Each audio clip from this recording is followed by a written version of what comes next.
everybody. Conor Listoka here. This is 372 pages We'll Never Get Back, the podcast where we read books that we are not expecting to like. We, the royal we, of course, being me and Mike Nelson, who is joining me from his own remote location in the most remote of the Minnesota-named states. Mike, how are you? I'm good. It is very, very remote for all of us right now, but I'm happy to have a lot of chapters with me. It's good to have if you're going to have a book, you might as well have as many chapters as you possibly can. It really does seem like a sitcom where someone has taken a creative writing class and the fictional hack teacher has sort of sat them down and just like pointed at the chalkboard where he's just written the word chapters. Chapters are the key, everybody. Like, take that note down. Thank me when you hit the New York Times bestseller list. Yeah, I don't know what this. To what end is this?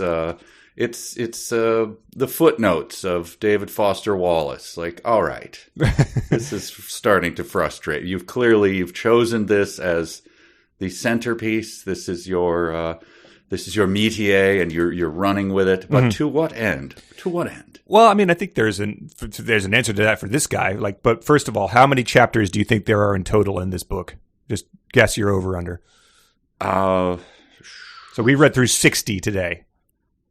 207? Just 128. Okay. But yeah, so we really hit the peak in this section, I feel like, of whatever his shtick is here. And it really is just soap opera, Batman serial type of thing where you end on some false tension. And obviously, if you kept telling the story in a normal fashion, even a long Shadow Moon type chapter, there is no tension. But the fact that you end the chapter and then go across the world to Spain or something, you can pretend that there is for another 5 pages before you get right back and immediately diffuse the tension. It's like yes, slightly uncomfortable office situation. Cut. Yes. Oh no! What's going to happen at the slightly uncomfortable office situation? We'll find out in a minute, I guess. And then what happens is it was fine. It's Batman gets into the car explodes. How will Batman survive this? Find out next week. And then you find out that he got out of the car, and that's like, well, it's not what you showed us. It's not what you told us. Right. The woman from Misery had a point. Wasn't that her big complaint? What was the complaint? Well, it was that he wrote a fake ending when she forces him to write a book, and he does the fake Batman thing, and that's when she really freaks out and screams at him. Is like, he got out of the car. He didn't get out of the cock-a-doodie car. Wow. Yep. Well, she would have a big problem with this. Dan Brown would not enjoy this. Tied up and knocking the Penguin off the shelf. But yeah, so like that said, we do have, I believe, 24 chapters to cover here, and many of them are a page and a half, which in this book is 120 words or so. So probably should dive into that. Yeah, we should. We have all of our departments, of course. Yeah, we're going to try to get to some emails today, and got some fanfic that really threw you for a loop last time. We'll see if that holds up, and we've got dumb sentences, plenty of those. You going to do another stunt fanfic on me? What? Everything I do is within the rules of here. And people wrote in. I think last time we promised that you were going to read it to me, but I think we forgot about that. So we'll have to do that next time. We will. Okay.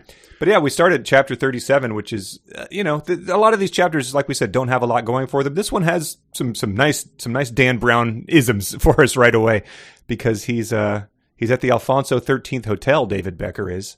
And he wanders tiredly over to the bar where a dwarf-like bartender lay a napkin in front of him. And so what does dwarf-like mean to you? I mean, singing songs about mining and pulling on each other's beards and stuff. I don't know. What does dwarf-like mean that you could just not have dwarf mean? I don't know. I guess that's the question. Yeah. I don't know. But our hero here is sort of asking him about where he could find the punks that he's looking for who, as far as he knows, have the code ring. And he says, I don't know, senor. I don't know, but certainly not here. How about a drink? And then our hero, Becker, felt like shaking the guy. nothing was going quite the way he planned. So he gets politely offered a drink by this presumably tiny guy, and just feels like grabbing him by the collar and shaking him back and forth, which I don't think he'd probably do if he was a normal-sized guy. But then we get this, and I assume he went to Fax King for this. Yes, yes. The bartender looked baffled after he ordered his cranberry juice. Solo? Cranberry juice was a popular drink in Spain, but drinking it alone was unheard of. My note is simply, this cannot be true. Cannot. Impossible. It is Albanian cars don't have seatbelts.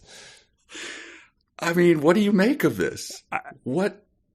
Did he have a friend who was so annoyed by him asking questions about Spain because his friend had gone there a couple times or had a business that he consulted with there? And so his friend said, oh, okay, what else do you want? Oh, here's one. Cranberry juice is very popular, but nobody ever drinks it alone. Really? Like, he's obviously putting him on. Yeah, it's the fake road names or town names on maps from the old days, so map makers could tell if people plagiarized their work. It's just his friend putting in fake facts and seeing if he's actually doing his research. Right. Man, yeah, that was my favorite. But then he keeps going with it. The bartender is dwarf-like, but he's also very persistent with not serving virgin drinks to people. The bartender pressed a splash of vodka. No, gracias. Gratis? He coaxed. On the house? And then... Yeah, the bartender's so insulted that he'd drink cranberry juice alone. Yeah. But the way to soften the blow is to add some vodka for free? That's what this chapter is about, right? That's all it is about, yes. And he's got the government has made a mortal enemy of ocean spray or something, and they've pledged never to serve it, and so the bartender feels the government peering down his neck here. It's so strange. Through the pounding in his head, Becker pictured the filthy streets of Triana, the stifling heat, and the long night ahead of him. What the hell? He nodded. Si, echame un poco de vodka. The bartender seemed much relieved and hustled off to make the drink. And so yeah, my note was, what in the name of hell is going on? And a logical thing you could think is that this bartender's trying to spike his drink or something. They're trying to get him drunk and take advantage of him or something. But we quickly learned that is a red herring. It doesn't happen. We can clear up that confusion right away. Well, also, it's just all it is solving the problem of drinking his cranberry juice alone. So, yeah, that's why I didn't think there was any subterfuge, because we already have that oddity. And then so the way to solve it is to add vodka. It's like, okay, I don't think this is a plot. This is just his own bizarre obsession with something he heard once, which is obviously not true. It's, so I guess if he wanted to spike the drink, he could have just spiked the cranberry juice. So. Yes, as, David turned away, the dwarf, crept up to his drink and added something from a dropper, Or then we cut to an office somewhere. Right. They could keep the cranberry juice pre-spiked, I guess, because if you order it, you're clearly just a foreigner who's up to no good. So you may as well just, since no Spaniards are opening or Senor, in Spain, the cranberry juice and vodka are never put together until the last second, sir. Didn't you know this? Yeah. Well, it's throw it on the pile of absurd things that we've learned about other countries that cannot possibly be true. Right. Chapter 38. Yeah. So this is what we were talking about earlier. We had left off our last section with Hale's monitor being left on as she had rooted around on his computer. Right. So that was the tension. So here we are. Immediately diffused. It's yes, of course. He comes in and she's backed up against the kitchen, hoping he's not going to eat tofu at her. And then she glances at his monitor, which is on. And how is she going to get out of here? Someone bangs on the glass, and Hale goes to look at him. Yep, done. Tension averted. She walks over, turns off the monitor, and there we go. And it's Chartrukian. Mm-hmm. And he was banging his sweaty fists against the glass again. I assume there also his meaty face was there. Yep. if his sweaty, disgusting, grimy fists were banging against the glass. He looked like he'd seen Armageddon. Now, I just have to ask, do you think the old chart has a robust understanding of Armageddon? Like how, what, really? Yeah. Like, whose culture is he? Is it like Ragnarok, or is it, right. I guess every religion probably has their own interpretation of how it works. But he seems to be in that state pretty much all the time, too. Yeah. So you'd think you'd be used to it. He's always in a panic and sort of screaming and worried about this and that. So anyway, I just thought that, Armageddon. Right, yeah. He's ratcheted it up to, he's pulled his hair out. Maybe that's the signifier here. But your points about the sweatiness, I think that this would be another teacher with the blackboard, pointing to, men, sweaty, thick-fleshed, disgusting pigs. Women, every single one of them is a sex goddess. Like, that's how you write a book. Yep. Because that plays out faintly of baby powder, and there's a peek of their bra and panties everywhere. Yeah, even if they're 65 or whatever. It's like, because that plays out, again, with more characters we learn about in this book as well. Well, I don't have anything else for 38. That's it. Yeah, exactly. It was a page and a half. But 39 moves immediately into what I was talking about with the... My. 39. Revolting. Yeah. So I'm gonna read you this, and you tell me. It's a comparison that we've made many times, but you tell me what the intended audience is meant to be doing at this. Rocio Eva Granada stood naked in front of the bathroom mirror. We get really mystery here. This was the moment she'd been dreading all day. The German was on the bed waiting for her. He was the biggest man she'd ever been with. Reluctantly, she took an ice cube from the water bucket and rubbed it across her nipples. They quickly hardened. This was her gift to make men feel wanted. It's what kept them coming back. She ran her hands across her supple, well-tanned body and hoped it would survive another 4 or 5 more years until she had enough to retire. So you've got people, banging on their heads with shoes, and their hearts are leaping out of their chests reading this. And then you get her stepping into the room. As Rocio stepped into the room, the German's eyes bulged. So he has an actual honest to God cartoon wolf reaction as she enters the room. I also love I've referred to this before, that she's rubbing an ice cube across her nipples. Yes.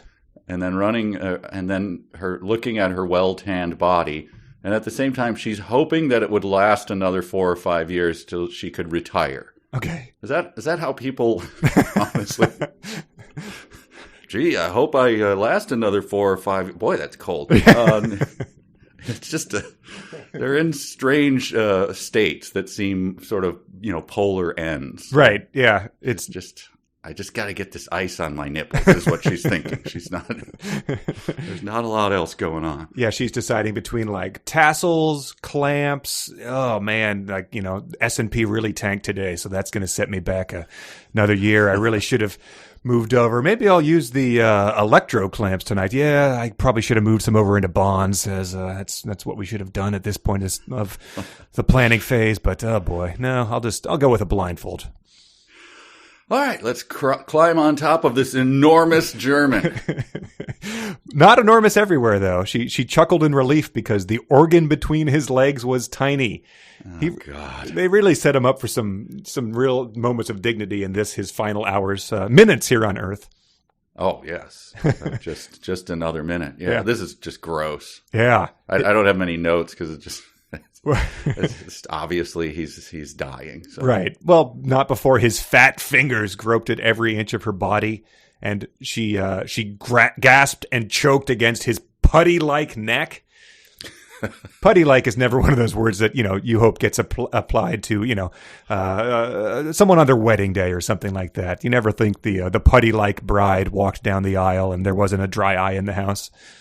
Darling, you look absolutely putty-like. Why, thank you. Yes, your fingers are noticeably fat today, my dear. Oh, and sweaty, I see.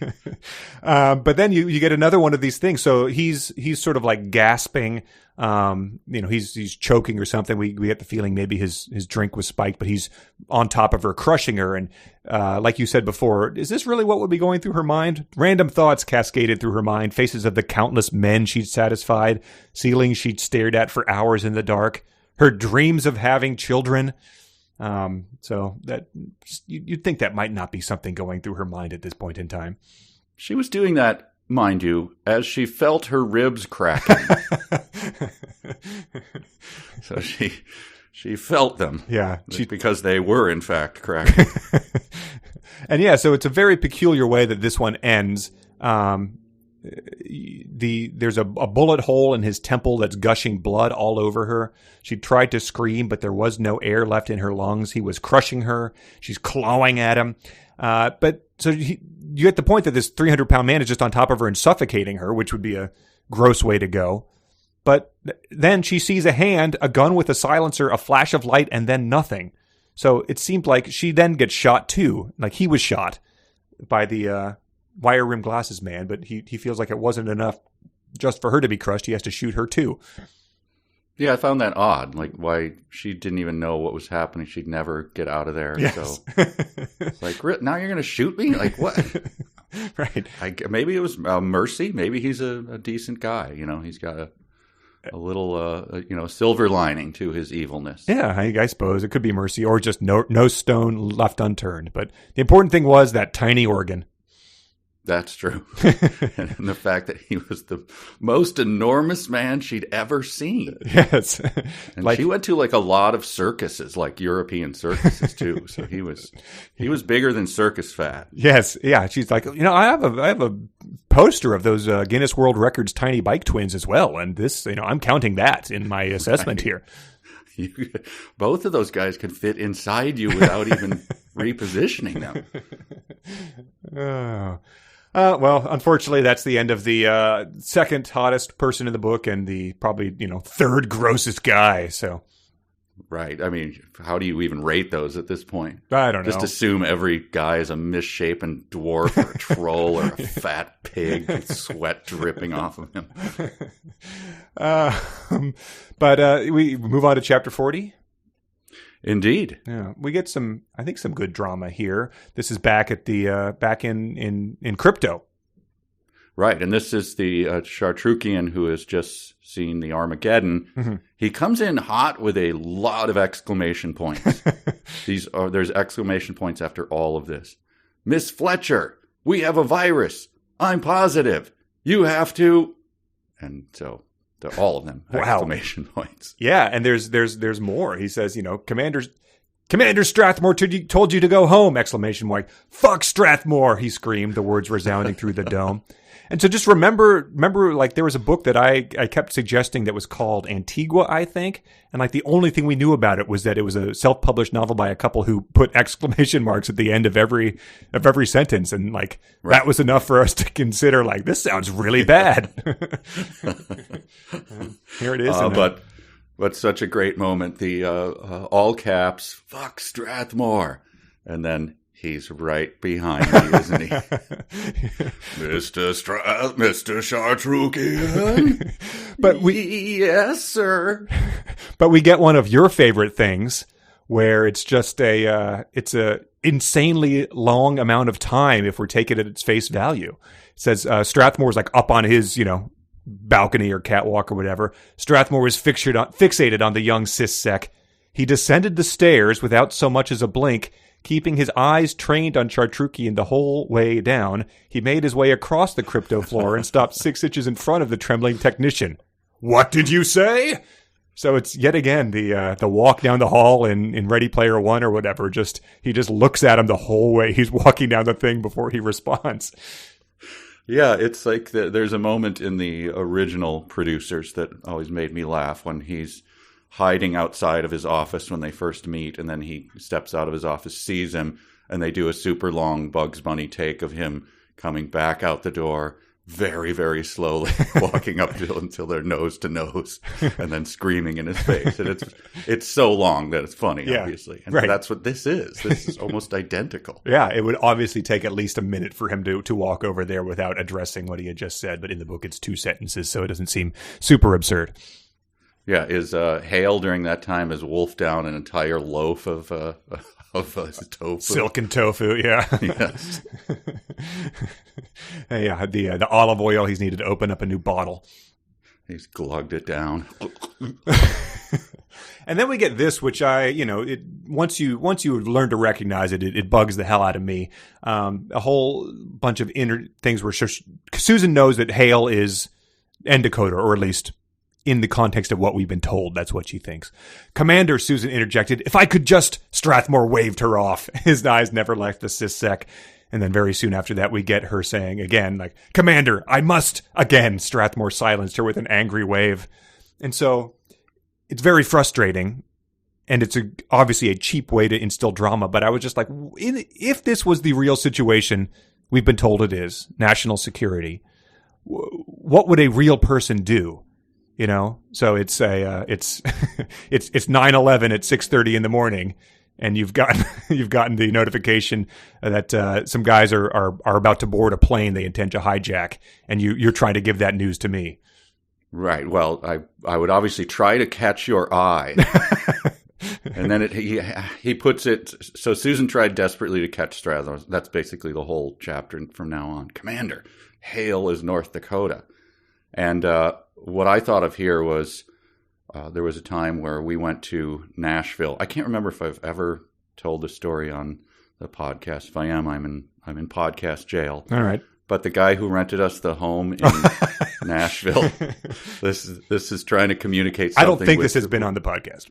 With eyes. He so he's there when we show up, which is unusual when you're renting a house. But he's there fixing something, and he comes in and just starts chatting with us. And this is not extremely welcome. We're starting to work already. And almost then a worse nightmare. Yeah.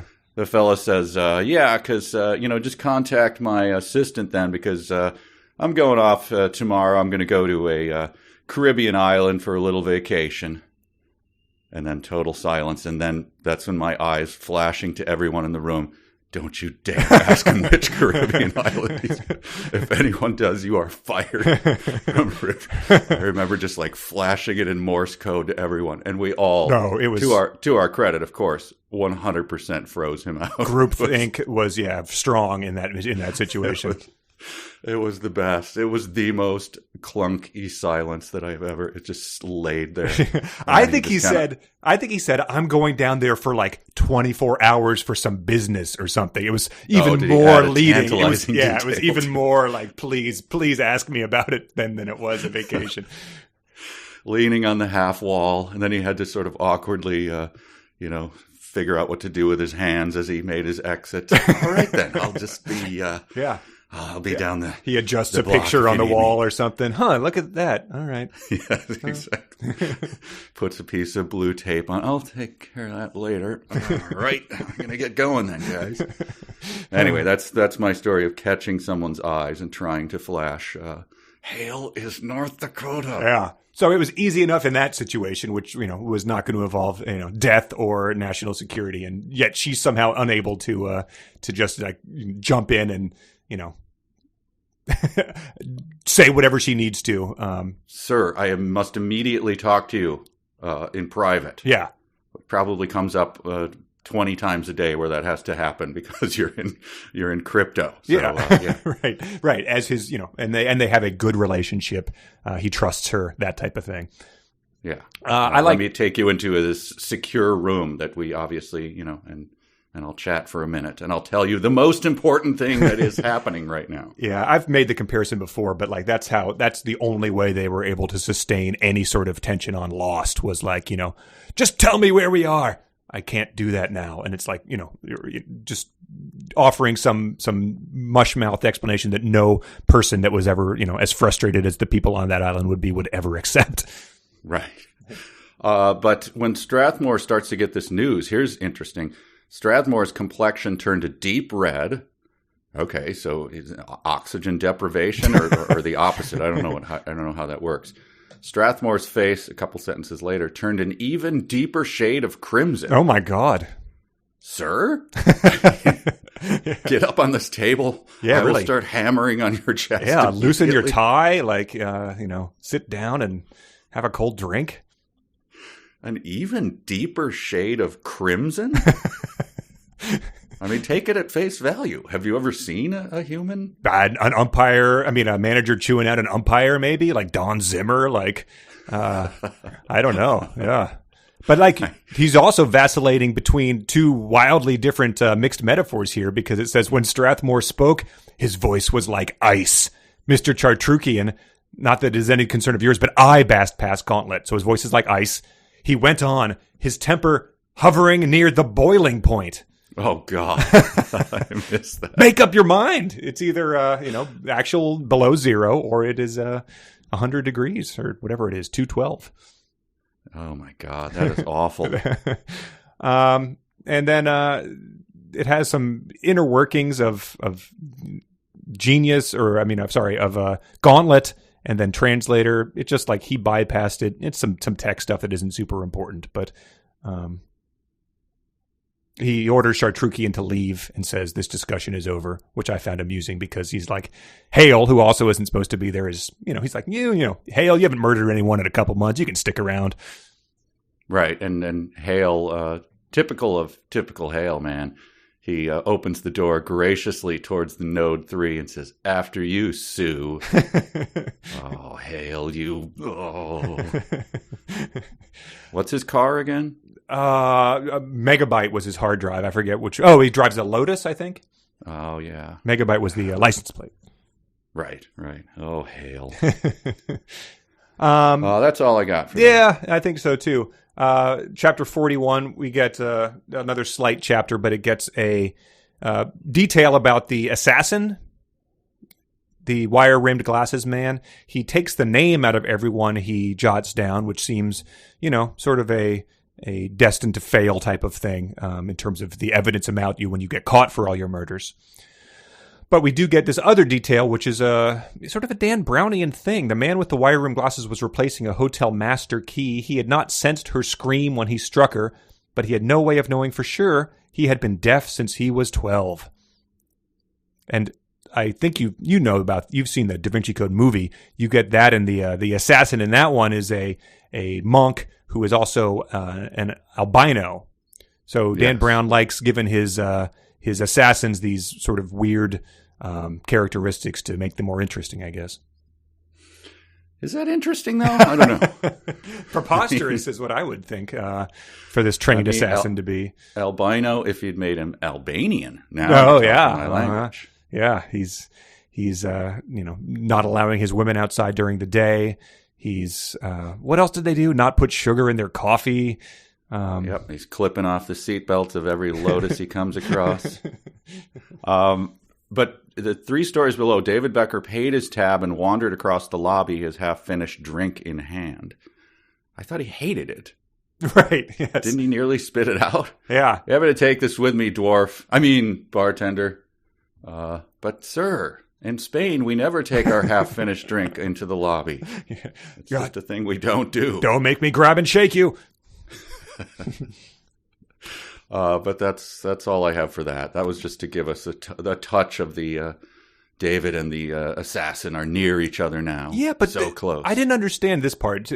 Maybe I'm missing something. As he passed the elevator door, the door slid open and there was a man inside. All Becker saw were thick wire-rimmed glasses.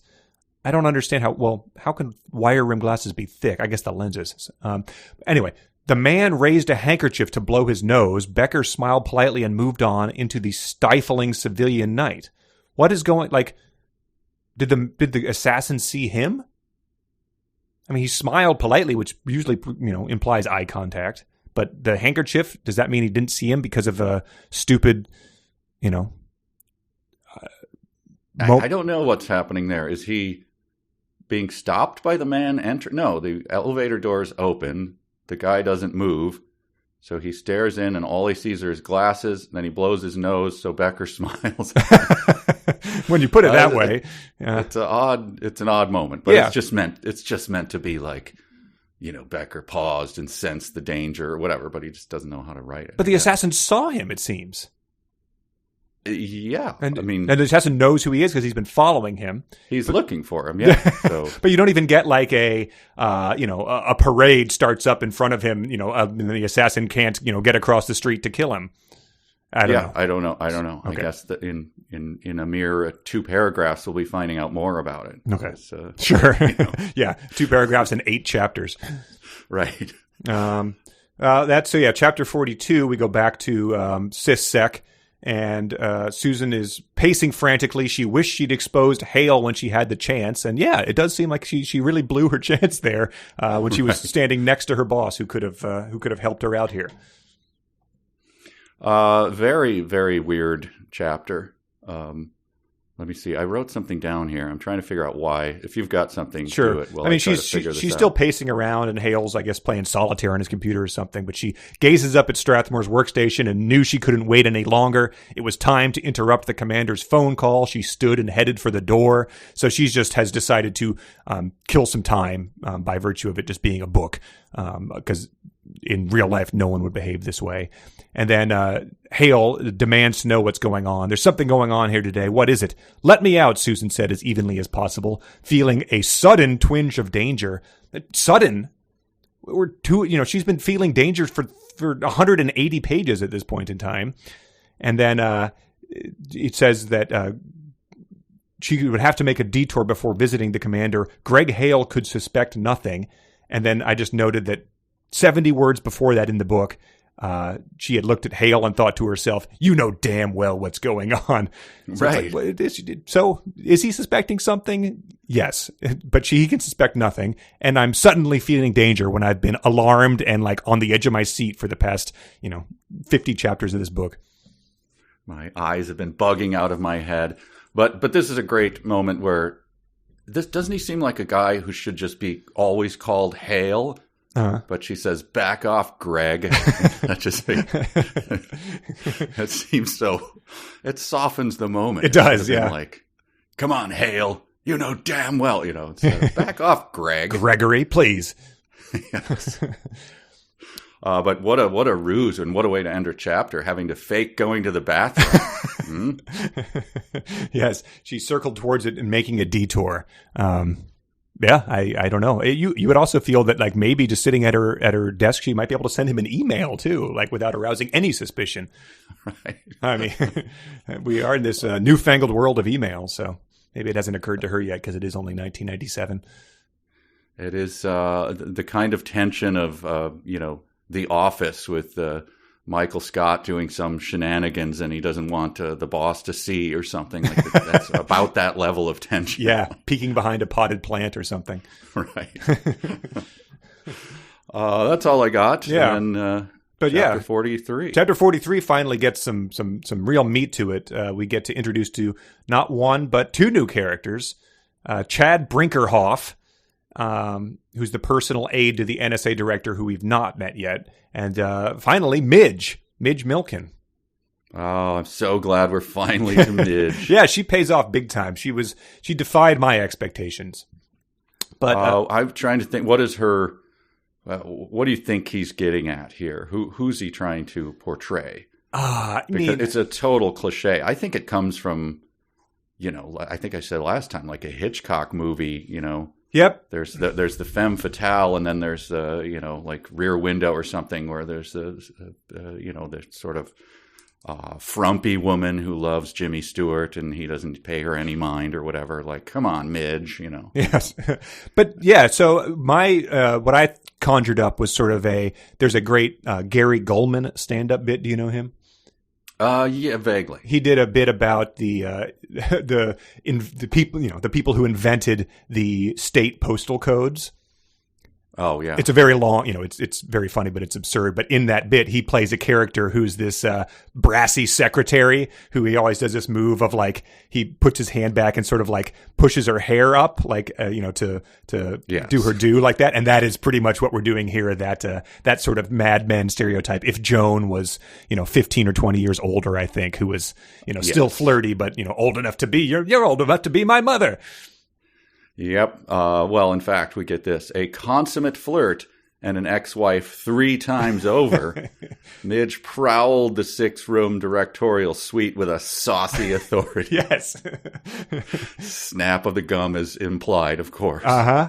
That was great. And a Danish listener wrote in, a Danish listener named Lacey said that in her translation, it says, Midge is moving with a juicy authority.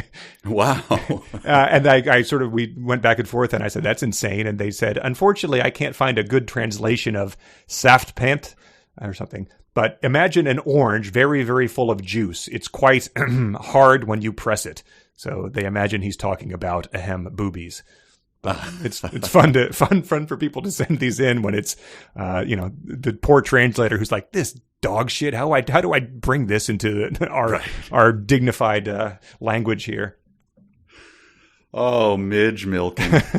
But so she's flirting with Chad Brinkerhoff, who is another sort of character where he can't make up his mind what we're supposed to think of this person, because he's the personal aide to the NSA director, but also gets described as powerless, and he's like filled with ennui, sort of the way that I was in my first job out of college, working at a glasses lens company, where you're sort of like rudderless and despondent about this lot in life, even though he's been clearly working at this for a decade plus to sort of carve out this niche in the highest echelons of power.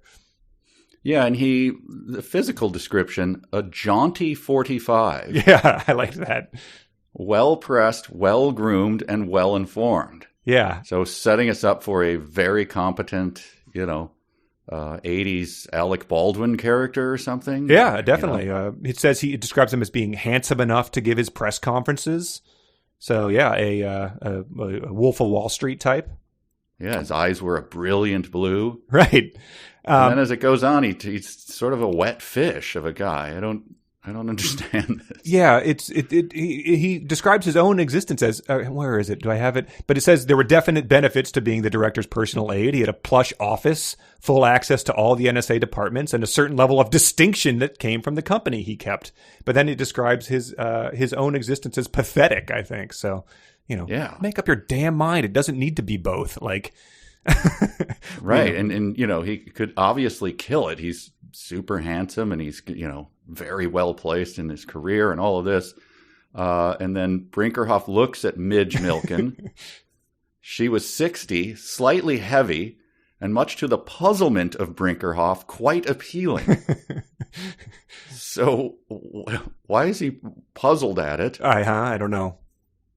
Unless, it's...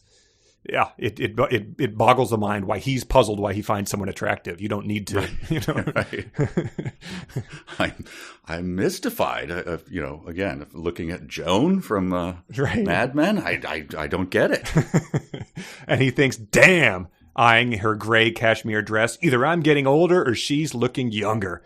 So once again, just any woman, by virtue of being a woman is, entrancing the men in this novel. Slightly heavy. What do you think he's getting at there? It's, again, I don't know how to draw you a description of this, because it just pretty much started thinking of Joan from the first page. But I don't know. Three times married and juicy. Should we get Bob Fingerman on this? Yeah, probably. Draw Midge Milken. Draw this Midge Milken. Yeah, this is pretty much one of the characters. You've thrown in these meaningless terms and ex-wife 3 times over. It's like, if she was putting together her own pontoon boat, we'd have one of our characters. Yeah. And so then this handsome guy with piercing blue eyes and sandy hair says, Midge, I have no life. What do you mean? This is our puzzlement. Now it's our turn to be puzzled. Right. Who is this guy? Right. But we get wind that he does. I mean, he's also doing just fine. He's, banging this 27-year-old Carmen Huerta in the break room or something. And Midge is observing that via the Big Brother system. Which he was unaware of. Right, yeah. He's works at the NSA, and yet he thinks that there are places where he can go and have sex with people during work hours. Yes. And then when he hears news that's probably not the best thing to do because people could see you, he's like, what? Huh? You're at the NSA.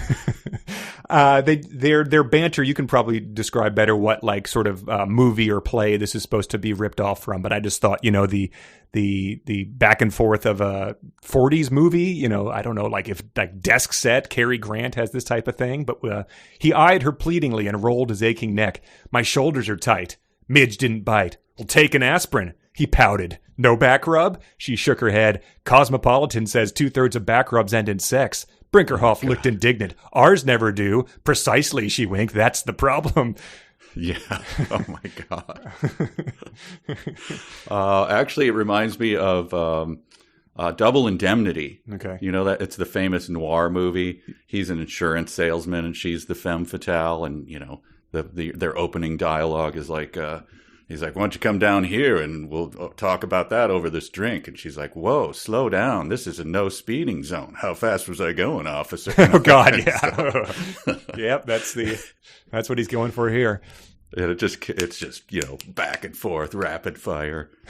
It's a great movie, but right, yeah, done well. That was the model of it. Yeah. So.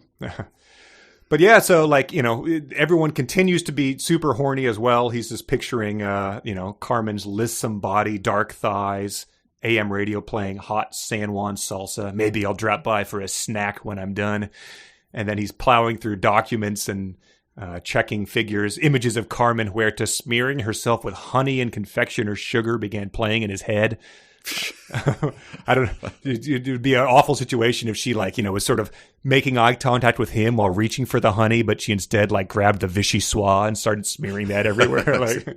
Right. Still sexy to me. I'm a big fan of cold potato soup.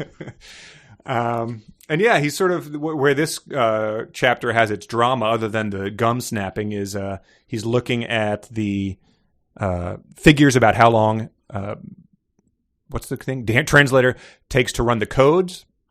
And this is something I thought was, annoyed me. As long as the figure was $1,000 in cost below code, Fontaine didn't switch. $1,000 a pop, Brinkerhoff chuckled. Our tax dollars at work. And I was just like, well, you can't just say our tax dollars at work with no context whatsoever. Like $1,000 a pop to translate a code, is that a lot? Not much. It's someone saying in this economy, right? Or what are we, millionaires? It just, it's just that the laziest thing to convey that he assumes it's being wasted. But I don't know. NSA has a budget and we assume that there's some good to be done from it. So I guess it is our tax dollars at work. Right. So, but he's checking the columns while he's thinking of, the Carmen situation with the sugars and all that and honey. And then he comes across a figure, $1 billion? The images of Carmen vanished. So right up through that. Right. Right up through the $1 billion, but then they disappeared after that. Was it like in a movie where a character's imagining a get-quick scheme, and then when the bubble is burst, there's sort of wings and it flies away like the bag of riches. Right. So that's the end of the chapter as he sees that figure and then screams out to Midge, come back. Midge! Yeah, and that takes us into chapter 44, where we probably got to pick up the pace here. We have to pick up the pace, yeah. This is just a description of how the government, in all their foresight, relocated the NSA's main database to one singular ultra-secure fort where there's no backups or anything, and they saw no problems with this. Yes. So my only note for that is, here's the sentence. By the early 90s, the government's once secure internet, in quotes, was a congested wasteland of public email and cyber porn. What a stupid prediction. Yeah, I had that flagged as a dumb sentence. Oh, sorry. It's fine. It was just like, I think there was also some good things happening on the internet at that point in time. Right. Yes. All right. So yeah, that one's the only note that I had. So should we move along to chapter 45? We have 15 more chapters. Yeah, that chapter ends with the introduction of Jabba, but we get the good description of him coming up when we actually meet him. Chapter 45, Becker leaves the hotel and sees a dyed-haired punk, which is who he's looking for. And we get this sort of great self-awareness on the author's part. 30 yards behind them, Becker stared in utter incredulity. His vision was suddenly focused, but he knew what he was seeing was impossible. It was a 1 in a million chance. It's like, all right, like you're making all this up. Like you don't have to remind us how improbable it is. It's all happening. And we got the Susan thinking, by some ironic stroke of fate, Tancato's partner was right there under their noses. No, it's all just happening and it's all pretty hacky. So like, just quit calling our attention to it. Yeah. Don't hang a lantern on this, man. Try to move on quickly. So now I'm a little confused. Did he spike his drink? Because he says the vodka was still in him. Nothing about his life seemed in focus at the moment. Well, I do not believe he spiked his drink, because what he does is he runs to catch the bus. He hops on the bus. It's sort of like, I don't even know what we're supposed to think of here, but he runs full blast, jumps, like catches a door, crawls in, and now David Becker lay collapsed just inside the vehicle's doorway. The pavement raced by only inches away. He was now sober. So I just thought, that's convenient. And also, what the hell was the point if he wasn't spiked, or if, right. And this is the guy, he has a half of a vodka cranberry and his whole life is rocked. The world's greatest squash champion. Yeah. I mean, the Tour de France, they famously used to get bombed at pubs, and then go race for 60 miles up a mountain. Oh, because what is his problem here? I'm not sure. They hand waved that away with saying, like, Susan always thought he was a lightweight or some garbage, but you would think that a tall athletic guy might have a better tolerance based on just the sheer body mass. And I hate to pull a on this guy. Well, I don't hate to, because I'm going to do it. He's trying to catch the bus because it's in first gear, right? And he says he had to get it before it downshifted. How in the name of hell do you downshift from first gear? Is he going to cram it into reverse and drop the tranny out the bottom of the Seville bus? I suppose. Or zero gear. Maybe that's how what Fax King said about Spanish transmissions. Ah, that's right. Spanish buses famously have a gear below first gear. And Spanish buses famously, even though the only thing we know about Seville is that people literally melt on the streets from the punishing sun. But it says the rear doors, and as on all Seville buses, it was propped wide open, cheap air conditioning. So the whole city is a death trap of a heat stroke, and yet the buses do not have AC in them. It seems hard to believe, but whatever. It's a minor detail that was just inserted for convenience. So much about the bus. You really tried to keep this chapter going. I mean, this is over a page, at least in my layout, and really didn't have to be anything. It was him grabbing the bus, right? Yeah, it's sort of a Marty McFly late for school situation of trying to chase it down. But he gets on, and not to keep bringing up Alfred Hitchcock, who, apologies to the famed director, but he gets on and he sort of does this like slow pan around, and it's like The Birds, but with teenage punks. Like with the disoriented nausea of a slow motion freefall, Becker gazed at the busload of passengers. They were all punks. At least half of them had red, white, and blue hair. So they're all sort of like looking back at him in silence as he is, as the camera does the pull in but zoom out at the same time. And then the bus driver does the floors it to knock him down because he's so annoyed. And Becker, for an instant, David Becker was airborne. Then he landed hard on the gritty floor. And then Wire Rim Guy sees the bus pulling away. Yeah. Right. Yeah. It's it's meted out so slowly. That's the thing. And, it does keep you turning the page, but it's just pure gimmick, Yeah. Well, yeah, as we said, you have to turn the page. There's nothing on it. Chapter 46 is the actual first introduction to Jabba, I guess, as Chartrukian is trying to get in touch with him. Unfortunately, Jabba's line was busy, and we get introduced to just a character who sounds delightful here. Jabba spurned call waiting as an intrusive gimmick that was introduced by AT&T to increase profits by connecting every call. The simple phrase, "I'm on the other line, I'll call you back," made phone companies millions annually. Jabba's refusal of call waiting was his own brand of silent objection to the NSA's requirement he carry an emergency cell at all times. And so that is a great slice of dicks in the 90s, like the same way that I don't know what the thing would be now. I don't have an iPhone because they track me or something like that, but refusing call waiting seems hilariously quaint. Right. Or using alternate systems other than Microsoft back then. Right? Yes. Any kind of home-rolled system. Right. There's no way I'm paying that money to the mothership. No way. Yeah. So can I install the game on your system? No. Oh, God, no. No. You can't. No. You can't do anything you'd want to do, but, it is a badge of honor. I'm sticking it to the man, though. You don't actually meet Jabba. Yeah.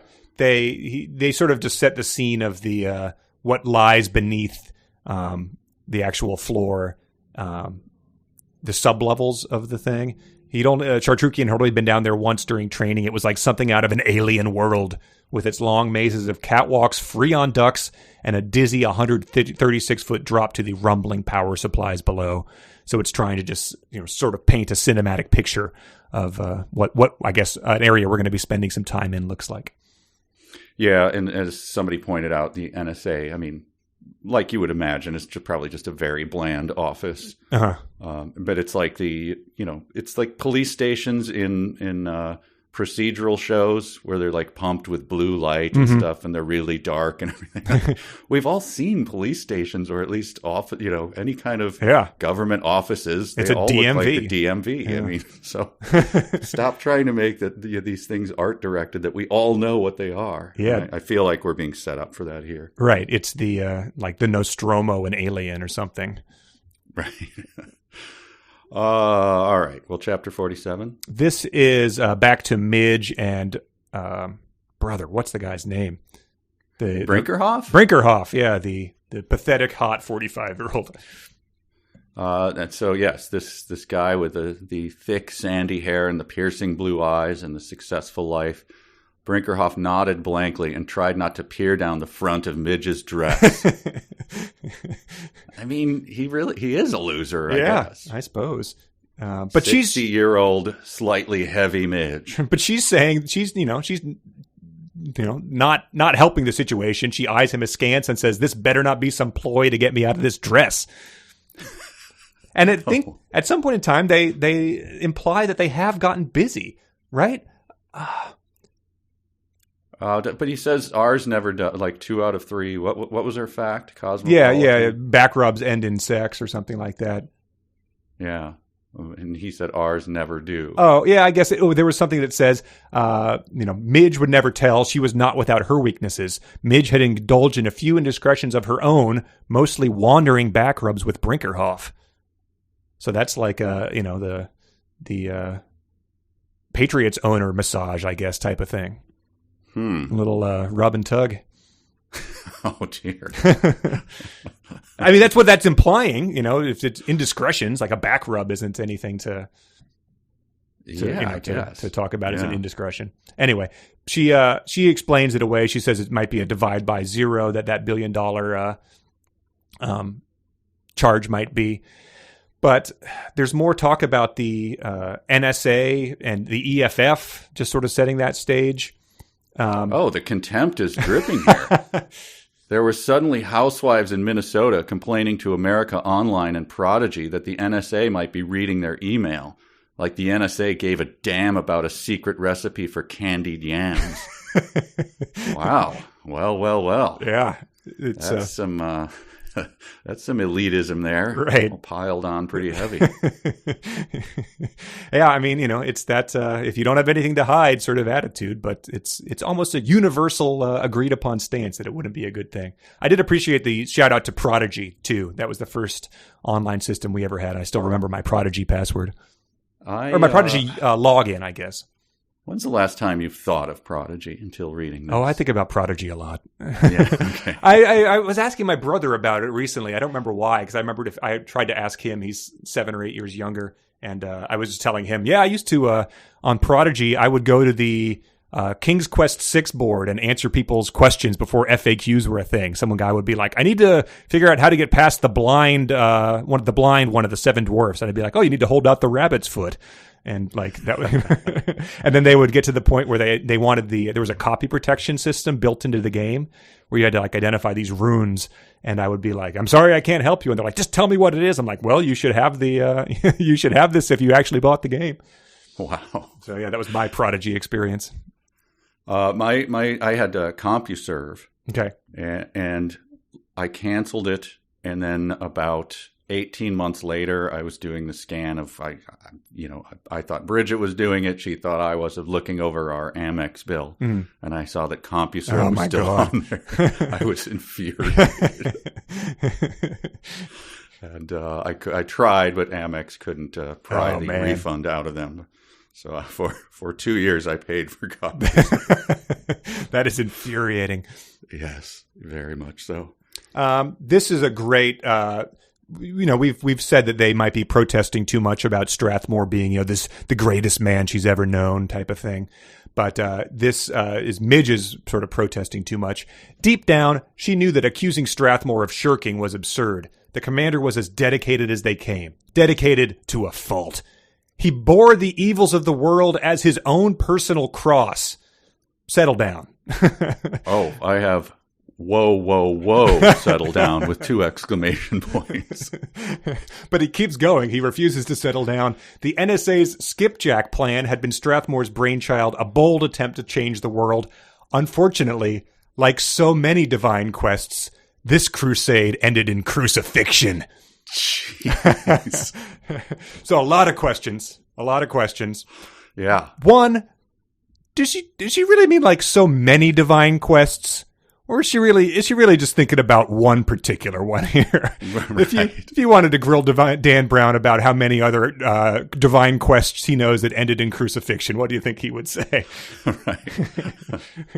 No, I was talking about Spartacus. I was. It reminds me, there was, I don't know where I heard this, but do you remember a guy named Harris Whittles? He was a comedian.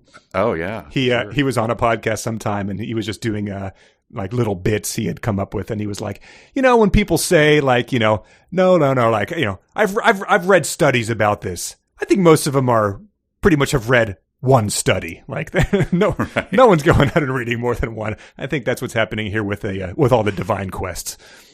But what was that sentence again, though? I mean, can you read it? The crusade and quest and he bore the evils of his world as his own personal cross. The NSA skipjack plan had been Strathmore's brainchild, a bold attempt to change the world. Unfortunately, like so many divine quests, this crusade ended in crucifixion. That is just... Pry a few of those words out of there, buddy. I mean, come on. Right, yeah. You had to... The structure is not sound to hold that many. You could get rid of crusade and say this one ended in crucifixion, like we've already established it as a divine quest. Right. But also, after all that, ignoring the fundamental, over-exaggeration there, it ended in crucifixion. He kept his job. There wasn't even like a reprimand or anything. He's still the second in command at the NSA. He has not been crucified. Yeah. He's doing just fine. He still maintained all his power, and like maybe there was a minor public like humiliation in Congress that most of the country wouldn't have cared about. Right. We get another great Brownism here. There were 2 things one never questioned about Midge Milken. One of them was her data. He never gets to the other thing. I marked that and was like, what the hell? He did get to it. It was probably about 300 words later. It was on. Oh, was it? It was a page and a half later. Like he let it hang, for no reason whatsoever. It was the second thing was questioning her hunches. Questioning her hunches was the other thing you never did. Her data and her hunches. That's like something that a teacher would do to you, like leave something hanging and then, 3 weeks later, what was the thing that I told you about, Yes, right. God damn it. Such an eye-rolling thing. Yeah. Okay. You're technically right. Right.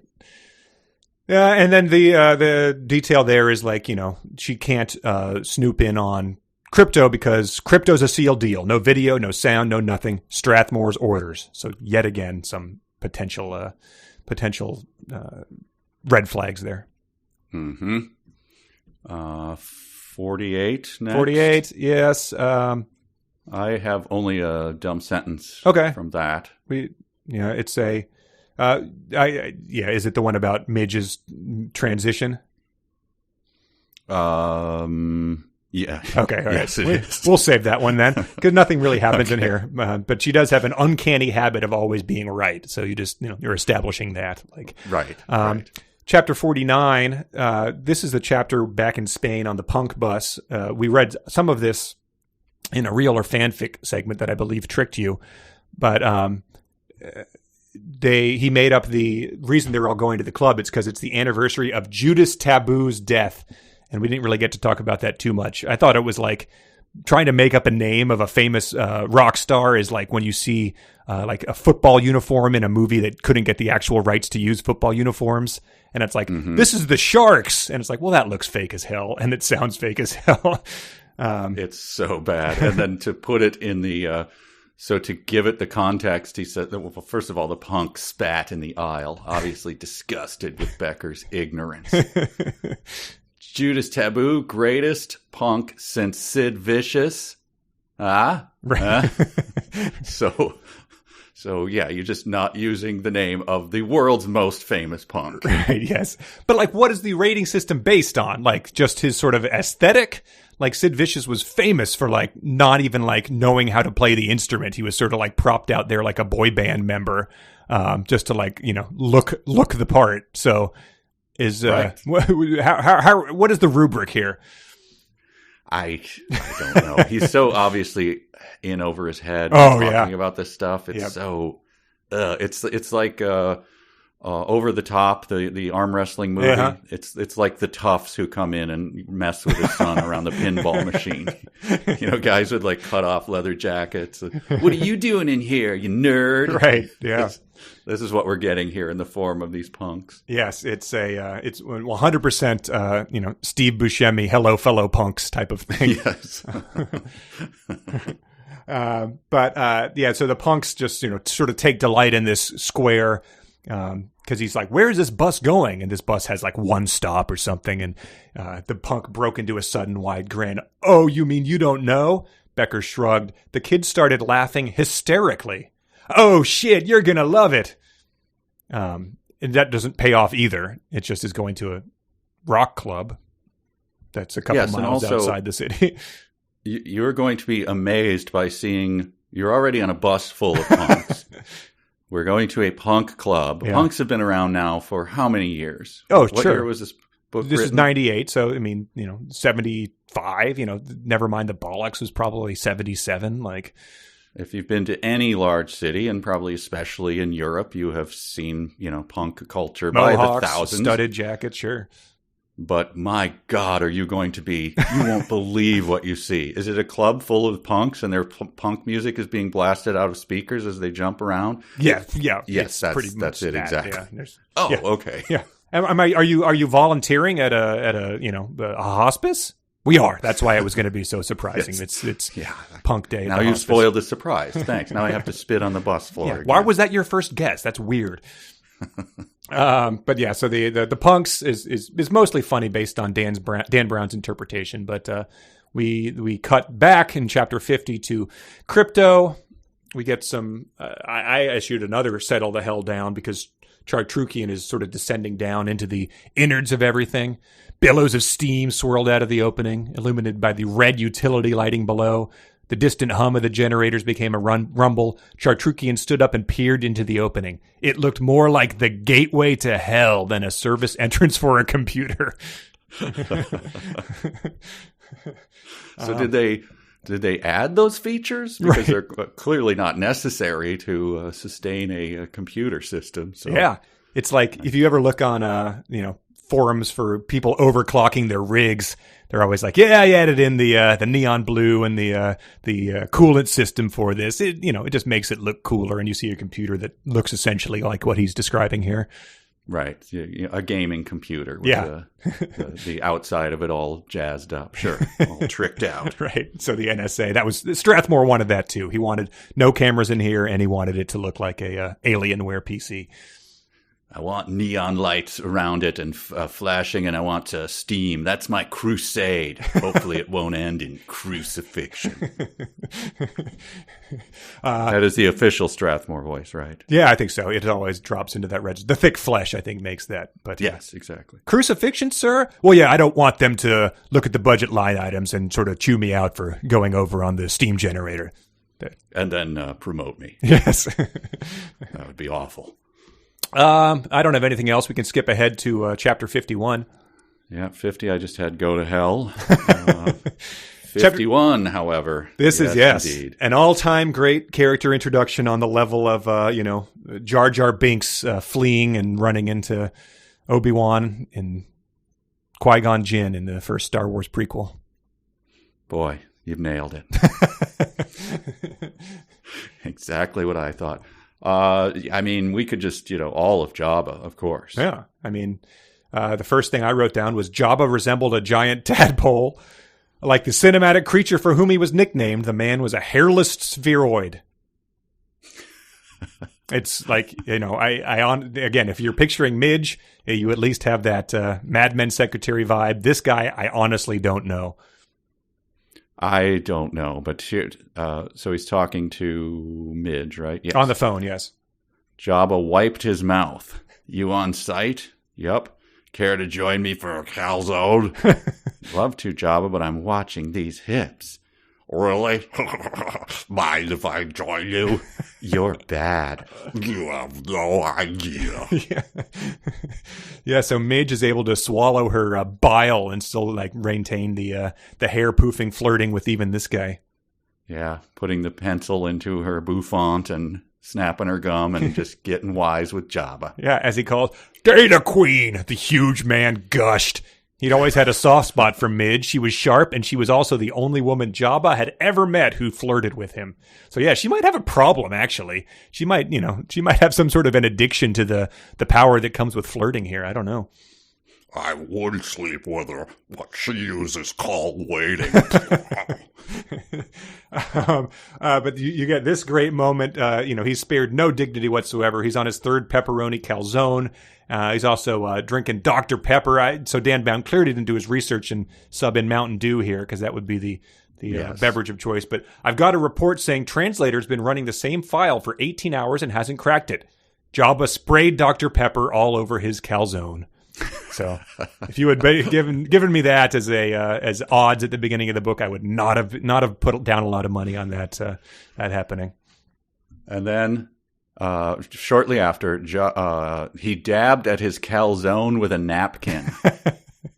So just, again, thank you for the dignity, sir. And then later, Jabba furrowed his bulbous forehead. That's a pair of words that have never been combined before, I don't think. How do you? I was trying to picture that. His forehead is like bulbous. I don't know. It must be tough to furrow, I would think. He could have the Robert Zadar cherubism, maybe, if he's having weird bulbous parts, bulbous chin type of thing. And then after that, we get one that was I marked it as the gross sentence of the week. Jabba sucked in a long strand of mozzarella. So, they should have made him the opposite, though, of the guy. Who's the guy? Oh, Brinkmore. Brinkmore's the super Brinkhofer, super handsome dude who's a loser. Jabba should have just been like slaying the ladies and right, driving a supercar, and right. That would have been a nice twist on this. But no, he's just exactly what you exactly what you think he is, drawn in huge cartoon strokes. Yeah, it's beyond even what you would assume is a normal parody. He's he probably has a rascal scooter or something that he has to transport himself around on. But despite all that, he still is just as horny as everybody else and subverting the conventions of 1998 office environment in terms of sexual harassment. Go get yourself laid or something. Midge sighed. I'm trying, Jabba. Believe me, I'm trying. Jeez. Here's a question for you and the listeners.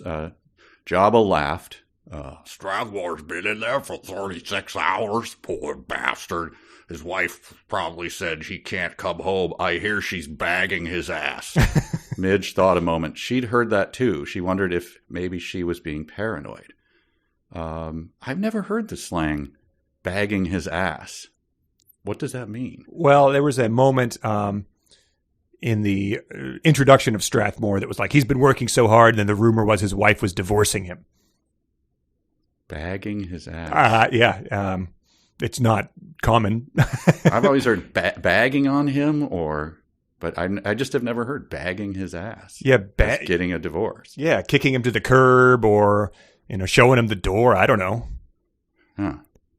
Well, Jabba, you got me there. I've never heard that. Speaking of slang, the same guy who tried to cast the line out and we did not bite on his fishing term, we were up on the deck of the same Nashville house. Do you remember this? And he had gone to the Caribbean, come back, and then he was hanging out in the dark on his Nashville roof, and we turned on a light or something, and he just yells from across the alley, "You guys spotlighting me?"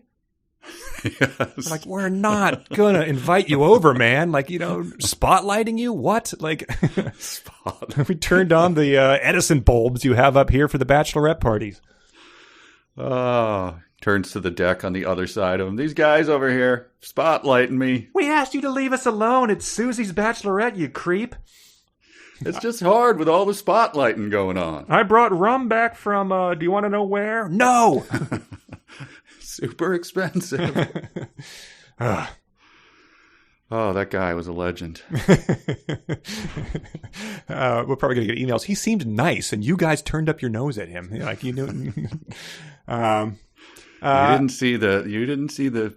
For those criticizing us, he carried his own sort of sweaty desperation. Yes, that's exactly how I describe it. The chapter 52 we can move to, but I think before we got to do some real or fanfic segment where Mike is going to try to guess whether these next 5 passages are from later in Digital Fortress or from fanfic that our loyal listeners, many of them are Patreon supporters, have submitted. Patreon has been, I was trying to tell Lauren about what's been going on there, and it was like, man, yesterday we did a what if Andy Rooney was Principal Rooney in Ferris Bueller's Day Off, what that would sound like. We've done some character sketches with Bob Fingerman, as you mentioned. Mm-hmm. You've done some deep dives into some obscure genres of music that people seem to really enjoy. So yeah, it's been a lot of fun, and you still get every episode early. All this other stuff is just isolation madness creeping in, I guess. There's a ton of stuff on there. And it surely does span the gamut. But yeah, the joke telling, we have 80s stand-up routines going way back. Yeah, Bridget was doing improv the other day. Yeah, we had improv things, jokes. We read jokes from Bennett Cerf's atrocious book of puns. People, you're not on Patreon. Well, I'm looking at it here. Hang on. So-and-so, 8 people have canceled their subscription since we started talking about hearing it out loud made them really question. Yes. All right, so here we go. Yep, we're going to have 5 of these. They could all be real. They could all be fanfic or a combination of the two. Number 1. Hulo Hot fingered the gun in his pocket, keeping it low. He would fire from hip level upward into Becker's spine. That way the bullet would hit either the spine or a lung before finding the heart. Even if the bullet missed the heart, Becker would die. A punctured lung was fatal. Maybe not in more medically advanced parts of the world, but in Spain it was fatal. 2 people, 1, and then Hula Hot was there. Like a dancer performing a well-rehearsed move, he turned to his right. He laid his hand on the shoulder of the khaki blazer, aimed the gun, and fired. 2 muffled spats. Hula Hot? Hulohot. Hulo. H-O-T. Oh, okay. It's not a name I've seen before, but... you think it's like Belgian or something, and it's Hulo or something like that? Hey, it's that could be Two Tone's real name, too. You never know. Boy. See, that's troubling. That's well done. But, I mean, Becker obviously doesn't get killed. I don't know. I'm going to say it's real. Okay. Number 2. Becker punched the accelerator on his accidentally purchased Vespa as the taxi behind him grew nearer. The bike didn't have a side mirror, but he didn't have to look to know the passenger was the man in the wire-rimmed glasses. "Can't this thing go any faster?" Megan shouted over the engine noise as David nearly ran into a cart full of oranges being pushed out into the plaza in the early morning hours. "What do you think?" David answered as he gave a sheepish look to the fruit merchant who was shouting at the Vespa. Becker was desperate. If he didn't do something quickly, the taxi would overtake them, and he and Megan would both be in the bespectacled assassin's sights. Sights? That was it! "Hang on," Becker yelled as he banked the Vespa hard to the right. He smiled and added, "We're going to visit Christopher Columbus." Oh, boy. Actual fruit cart is a good touch, but I'm going to say that that's fanfic. All right. And the Christopher Columbus, we all know what. Callback. Yeah. Number 3. Strathmore pounded his fist on the desk. "I should have known. His screen name, for Christ's sakes. N Dakota. Look at it." "What do you mean?" "He's laughing at us. It's a goddamn anagram." Susan puzzled a moment. N Dakota is an anagram? She pictured the letters and began reshuffling them in her mind. N Dakota, Kato Tan, Octadan, Tangdoka. Her knees went weak. Strathmore was right. It was plain as day. How could they have missed it? North Dakota wasn't a reference to the U.S. state at all. It was Tankado rubbing salt in the wound. He'd even sent the NSA a warning, a blatant clue that he himself was N Dakota. The letters spelled Tankado, but the best code breakers in the world had missed it, just as he had planned. I had to stifle during that whole thing. Wow. There's no possible way that's real. It's delightful, but no, that's fanfic. Okay. Number 4. Becker's head pounded. He'd failed everyone, including his country. How could he go home and face Strathmore after this? Or Susan? A waiter wearing a polyester mockery of a nice suit approached the table, holding out a menu with bright pictures of tourist tapas. Because his eyes were too blurry to read a menu, Becker said, "Just bring me something authentic." As it warmed up, the street livened up for the day. Becker watched it in a sleep-deprived haze. At the last table on the pavement, a man in wire-rimmed glasses was ignoring the waiter behind him trying to take his order. His unnerving gaze was focused on Becker, as if trying to peer inside his skull. His hand hung limp at his side with his fingers twitching. Becker knew he should find a payphone. He checked his pockets for change. "Anguilas fritas con ajo y aceite," the waiter said with a flourish, placing a plate before Becker. On it rested toasted bread heaped with thin white worms with black eyes like poppy seeds. "Anguilas fritas con ajo y aceite," Becker echoed. "Fried eels with garlic and oil." That sounds good. I'm going to go to now from any restaurant I go to. I'm going to say, "Just bring me something authentic." This is our sure. Dorito Crunch tacos, sir. The triple lupa. When you're actually working at a Spanish restaurant and somebody says, "Bring me something authentic," what is your reaction to that? I don't know what that means. This is just our food. What? We had a really good time. Freshman year of college, went to visit friends at Columbia in New York, and went to Little Italy in New York.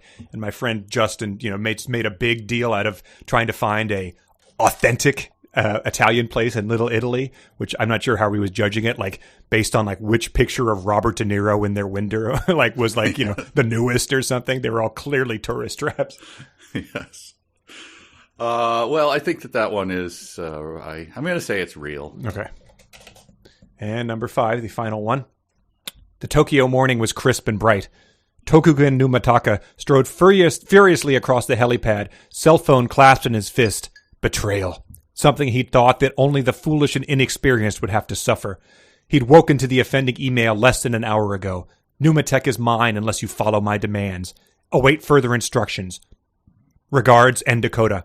Numataka had to retreat from the city to think. the mountain air would clear his mind and guide him on how to strike back at this treacherous Kusotare. His subordinates could not hide their cringes even as they bowed on either side of him. Numataka's fury was rarely seen, but when unleashed, it was a sight to behold. Well, that could be spot on, and therefore I smell a rat. I'm going to call that fanfic. If that was just a chapter, though, that would, if I told you that, would that change? I mean, no. I assume. Yeah. I assume all of them are just a chapter. All right. Let's see how you did. I think you did much better. Okay. I think, yeah. Okay. Number 1, that was the medically advanced part of the world, but in Spain it was fatal. You said that was real. That is real. Listener Carrie submitted that one. Nice. He thought that the slam on Spain might be Right. Not sure what is, but I guess it's fatal if the elderly woman peeing in the bedpan is taking up your room. Number 2 is the orange fruit cart. You said fanfic. That was fanfic submitted by Josh. Nice. Going to check on Christopher Columbus's scrotum. Right. Might have been a bridge too far. Number 3, that was Susan taking forever to realize that N Dakota was an anagram. You said fanfic. That is real. No way. Submitted by my listener God. Jens. It's amazing. So that's the genius taking an absolute paragraph to What the hell? Just making his characters dumber than a bag of oranges? It's amazing. It's truly amazing. I don't know. And I don't know what part of the book. I didn't look up, when we have that to look forward to. I don't know how long they draw out the thing further. So. Oh my God. As she's walking up, you'd think she'd be parsing that as she's preparing to tell him. But so we got that to look forward to. I know someone who says that they look at Sudoku boxes and they they just fill them. Their mind fills them in. Okay, they're so good at numbers.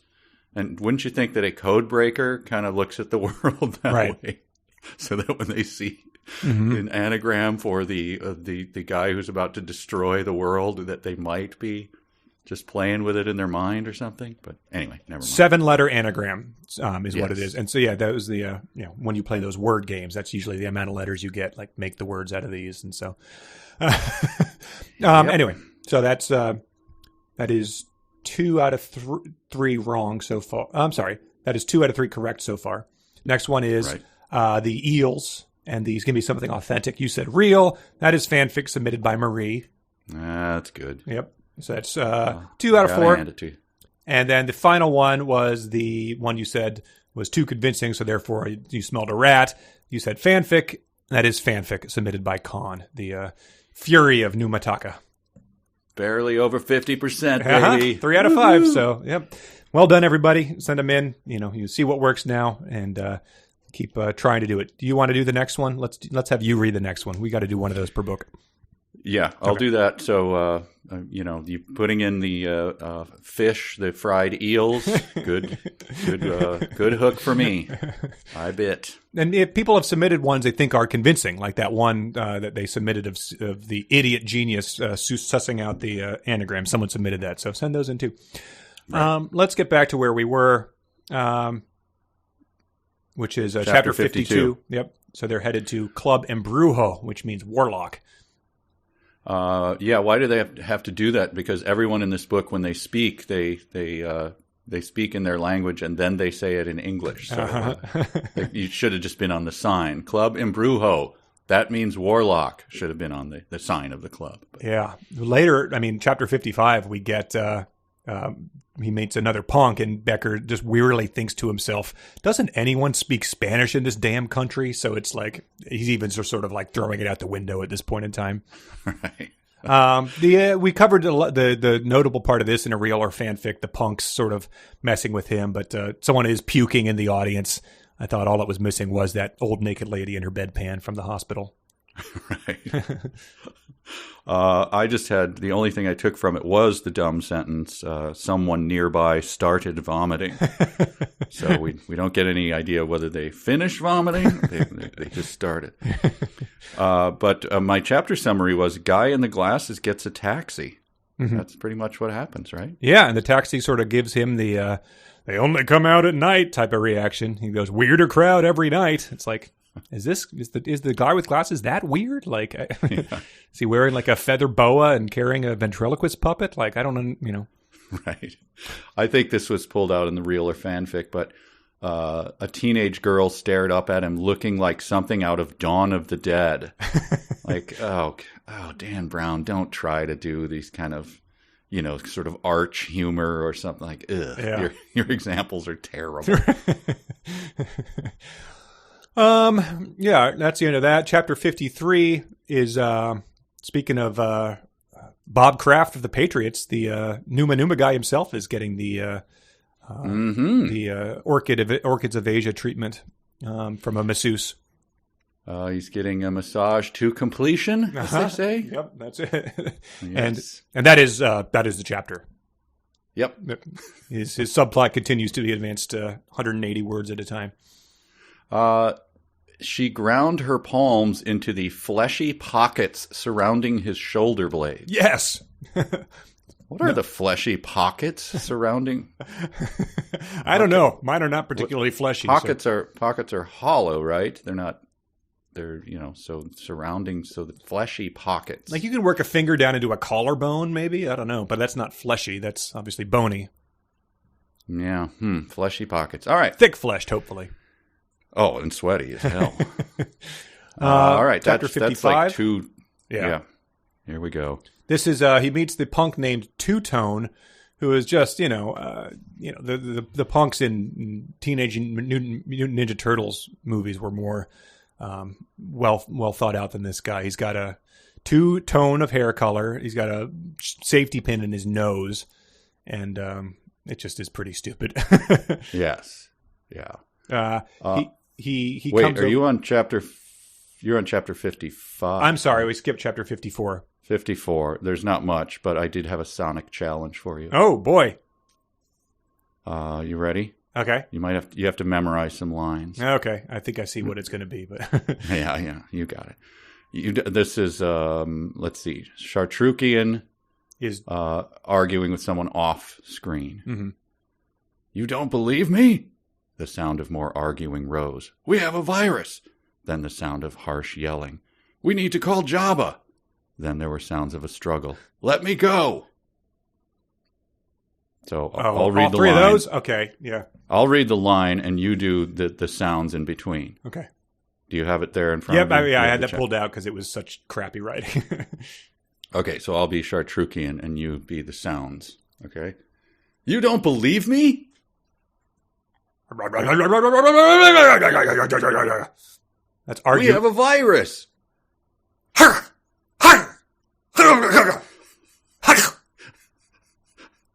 We need to call Jabba.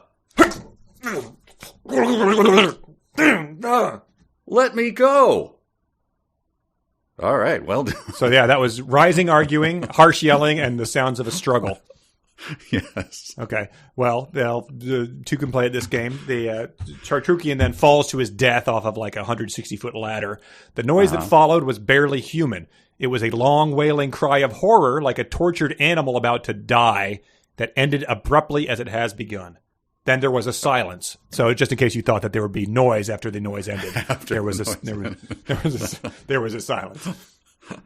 That's my challenge. Mm-hmm. Okay, noise that followed, barely human, but long wailing cry of horror, like a tortured animal about to die, that ended abruptly as it had begun. Okay, there's going to be a little noise as I have to kind of slide my microphone away from me. Don't want to blow it out. Because otherwise I'll blow this thing out. All right, all right.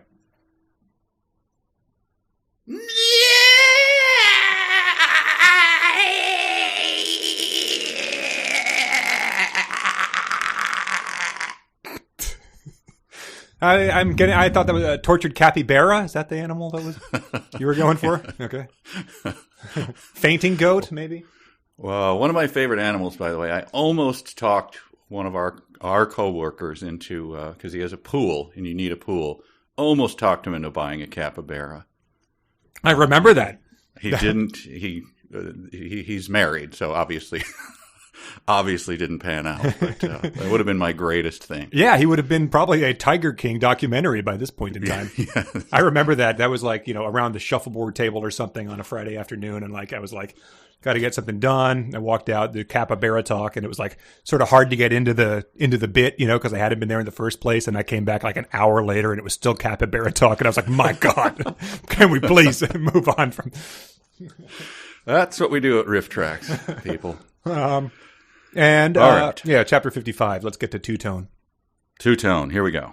So, as we just saw, the dialogue here is just, grade Z with the yelling and stuff. But then when you have to do the dialogue of what a teenage punk or like 20-year-old punk would be saying, it really gets downgraded below grade Z. So you have Two-Tone and David Becker calling each other runny-nosed little runt, a walking billboard for birth control.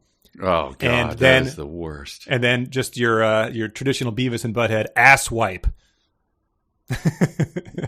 But I like Stephen King, but sometimes he will launch into the type of like vernacular where it just sort of sounds like nails on a chalkboard, like, and that's what this sort of reminded me of.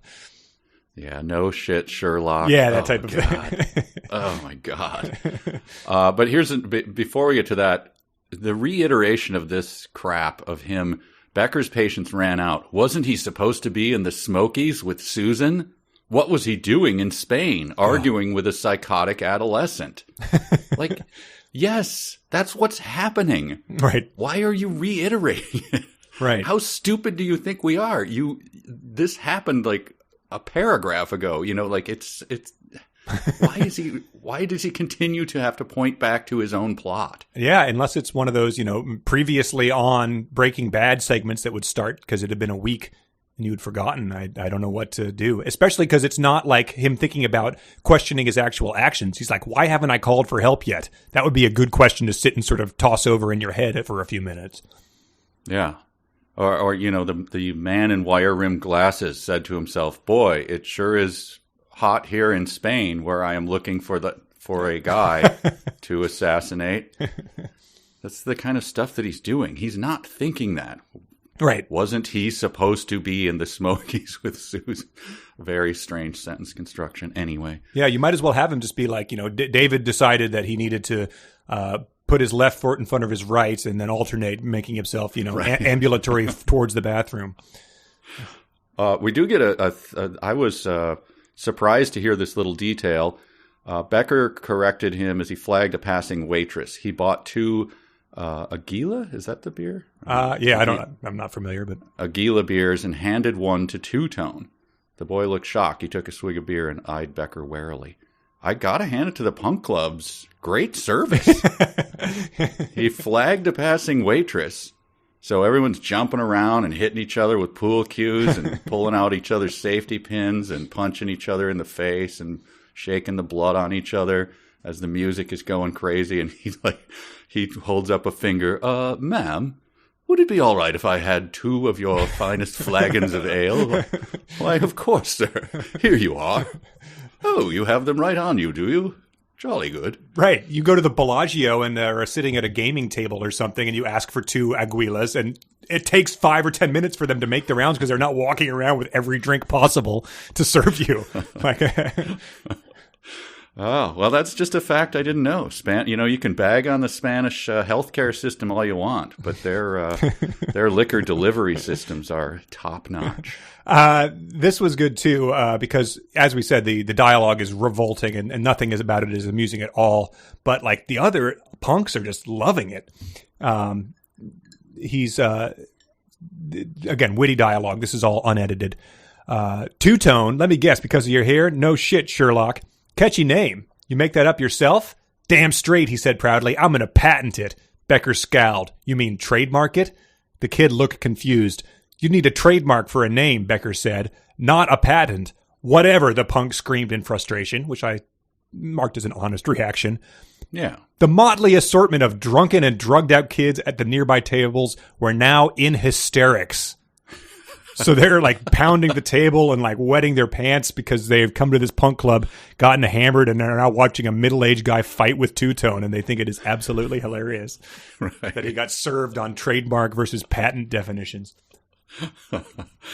Yep, he got a Shrek bearded by a guy, and they just love it. Mm-hmm. Can't get enough. And also, Two-Tone's been buying beers, but David offers him some money for some intel, and he asks for $100. And David Becker says, "I only have pesetas," and then Two-Tone says, "Make it 100 pesetas." And then Becker like sort of erms him and realizes that's only 87 cents. But Two-Tone has been buying beers. He must have some sort of idea about the value of the local currency. But he takes the deal, right? Right. Oh, yeah. So he's going to walk back into the bar and, yeah. I'll give you $100. No way. Well, I'll give you 100 pennies. You got a deal. Like, he knows the value of them both, right? Yes. He had many bottles of beer he had purchased, so he's going to walk back in, and that will only occur to him once he's reaching for his wallet. Once again, we have people being, different levels of intelligence from one nanosecond to the next. Mm-hmm. I mean, he's able to get around and feed himself, but somehow does not know, doesn't know the value of things. Yeah. That's all I have for that one. Yeah, chapter 56 is pretty short too. It's Midge realizing that I guess the lights go out in crypto. Yes, that's what happened when the what's his name's body fell or whatever, right? Yes, Chartrukian's body calls back that the definition of the original computer bug. He was the moth that landed on a system and shorted things out. Yep. This is one of my takeaways. I only have two for this. In addition to the 32-foot mahogany table with the NSA seal inlaid black cherry and walnut, the conference room contained 3 Marion Pike watercolors, a Boston fern, a marble wet bar, and, of course, the requisite Sparkletts water cooler. Why in the name of God is that an of course? A particular brand name of water cooler in the office. Water coolers known to be the hub where an office gathers. But they're describing this obviously very ornate and well-appointed thing, and then a Sparkletts water cooler. Of course, you idiot. I've never heard of that. I don't know if it's a real brand name or not, but it doesn't matter. Like, what does that mean? It is, because they had trucks in San Diego that would drive around, and they had this like glittery tile on the outside that was very distracting when you were driving. Like their trucks had this almost like a mobile on it, so it would move and catch the light. Oh wow! Yeah. Well, it sounds good, but yeah, right. They must have been delivering to those government offices. Midge had always felt comforted by the sight of the crypto dome, a glowing beacon regardless of the hour. She had? Really? Comforted? So she's sashaying around the office, snapping the gum, throwing sexual innuendos out like free candy to everyone, but then looking over at the glowing crypto dome and going, I'm comforted. Just another Dan Brown idiot thing. Yeah. Unnecessary. Unforced error. I've got a Walgreens I can see from out my window. I just find their white logo comforting on the light outside. Yep. Mm-hmm. It's like eating some of your grandma's stew or something. It just brings you back. Green light on the end of Daisy's dock. Yeah. This is another Dan Brown thing that I just, it means nothing and is not worth dwelling on. But so she's like looking, I guess, at this comforting sign, and like I guess that's the better view from this office. And Midge had once suggested that Director Fontaine move his office, but the director had simply replied, "Not on the rear. Fontaine was not a man to be found on the back end of anything." Yeah, I just wrote 8 question marks. My friend, it's not worth dwelling on, but my friend had an idiot roommate freshman year that he just like had all sorts of dumb sayings, and he would never drink he would drink a drink that had one type of fruit in it, but not more than one, because that meant it was fruity. And that sounds what the director of the NSA is using the same kind of logic here. Not on the rear. Yeah, so she had suggested that, but there's no follow-up of, sir? What does that mean? Like, I'm worried about the director. He seems very diminished very quickly. I'm worried that his wife is bagging his ass. Because we're talking about rears right now, and he's not into them, I guess. Right. All right. 57? Or yeah, let's... we've got one more chapter with a lot of weight to it, but 57 is not that chapter. This is Susan in the power outage. As we said before, when she felt like some sort of growing fear, this is very similar to that. She stood dead still for a moment, trying to get her bearings, acutely aware of the growing sense of panic gripping her body. She's been terrified and on edge the entire time we've been discussing today. The horrible cry. I did point out that was Klein adjacent. Okay. That she was aware. Okay, nice. Acutely aware of a growing sense of panic. She checks her, iWatch and is like, oh, yeah, I was correct. Heartbeat has increased. Yep. The horrible cry that you imitated from the ventilation shaft seemed to hang all around her. Despite her effort to fight off a rising sense of dread, fear swept across her flesh and took control. So, again, she's been at 11 in terms of dread and fear and panic, and it still somehow is continuing to rise and grow. Here's a little game for you in this, and then we'll quickly move on. We're getting there, people. Yeah. The most chilling image of all was not of Chartrukian, but of someone else, another body, halfway down the long staircase, crouched, hiding in the shadows. The muscular frame was unmistakable. It was Greg Hale. So there's 3 figures here. Let's run them down by levels of chillingness. Okay. We have Chartrukian, we have Greg Hale, and we have the director. And so she's chilled by them all. The most chilling image was not of Chartrukian, which was chilling. Okay. And then, so Greg Hale's the most chilling. So is Chartrukian or the director the second most chilling? Oh, I guess it's got to be the dead guy. Oh, wrong. What? Nice try. Nope. What? Nope, the second most chilling. Damn. Second most chilling was the streaks of mozzarella grease Jabba had left on the door of the clubhouse. All right. Chapter 58. 58 is the last one that I have substantial notes on. This is back to the punk club. And he's asking Two-Tone about the ring. And this sort of gets into more just like, in what world is this a realistic situation? Two-Tone wanted to buy it, I guess, off of this woman, who is the girlfriend of one of his punk buddies. And he says she wanted more than the 50 I offered. She was trying to buy a plane ticket standby. She's long gone by now. Went to the airport hours ago. That's the best spot to hawk the ring. Rich tourists and shit. Once she got the cash, she was flying out. So let's parse this. She has an object she wants to sell. And where does she think she's going to get the best offer for this? By going to the airport. The place that I am frequently buying objects off of strangers that they're trying to unload in a panic. That was my note. Does this check out? I don't think that the best place, rich tourists, but the tourists come to, eat fried eels in the piazzas and whatever. Yeah. Like, they're everywhere. What do you... If they're just trying to get out of the airport. You're not doing business there. Yeah, if you were ever approached by a guy in an airport, at the Chili's to go, who was trying to sell you a Rolex or something, you would just be like, "Get the hell away from me, security."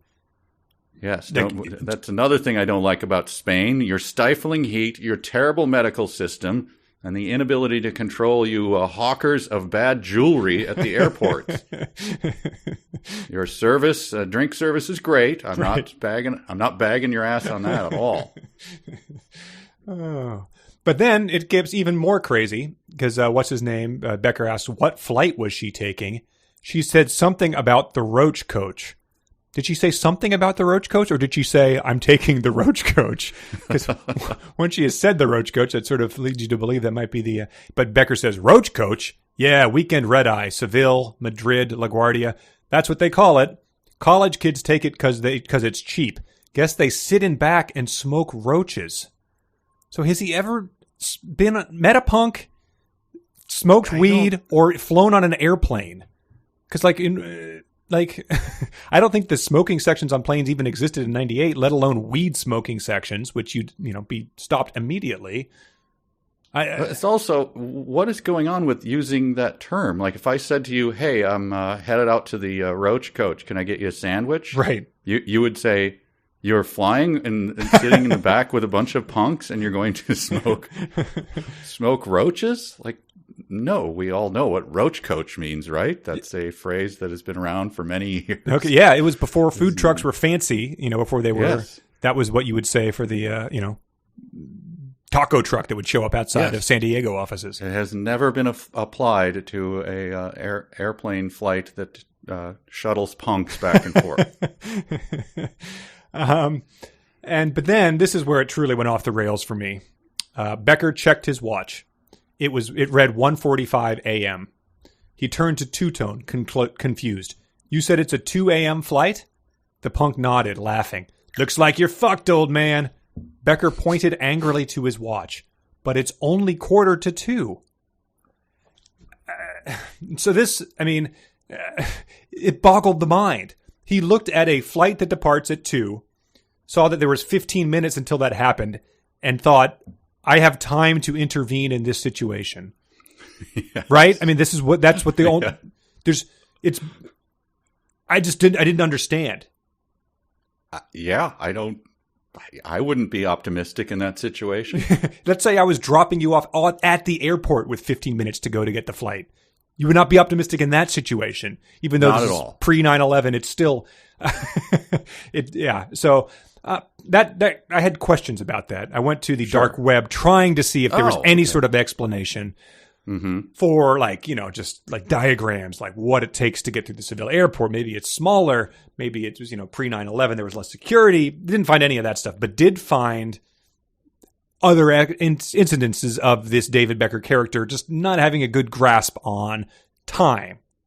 So the dark web noticed the same thing that you did, and so put up other instances? Yes, of him sort of having issues with time. Yeah, of sort of like not understanding what it was going to take to accomplish something and sort of wildly overstating it. So they leaked those reenactments. You can listen to them now if we want to. Oh, well, so you downloaded them. Yeah, that was sort of implied and was just we rarely just discuss the things on the dark web. We usually point them out and share them with the audience. No, let me search in my memory. You know what? I think that checks out. That is true. We've mostly played them. We never established it as a policy firmly, but that's sort of just been our unspoken understanding. It's true. It's kind of like real or fanfic where someone, I guess, could read all. Right. All right. Let's listen to this. Okay. Wait, you said the flight leaves at 2 a.m. It's 1:45. That means there's still a chance. Give me that Vespa. All right. Now and the jetway door's closed. David, you going to be ready for the Shakespeare exam tomorrow? You haven't been to class all semester. Of course I'll be ready. I just have to cram like I've never crammed before. I'll pull an all-nighter. All I have to do is read the entire first folio, one play every 12 minutes, and no, I'm not going to, I'm going to fail. Yo, David, Super Bowl kicks off in 3 minutes. Where's the wings? Heat at 450 for 35 minutes. Serve with choice of dipping sauce. There's still a chance. Just gotta preheat the oven and I'll be able to... Never mind. Bears just ran it back for a touchdown. Hey, David, who, for the purposes of this specific bit, is a grasshopper? Aren't you gonna put away any food for winter? It's December 20th, you dumb ant. I've still got plenty of time to fiddle. You ants have fun working your butts off. Don't let him near the queen. Hey, Dad, got time to teach me how to throw a ball? I'm gonna grow up soon and resent you for being absent. Nah, planes to catch, bills to pay, but I'll tell you this. We'll get together then, and I know we'll have a good time then.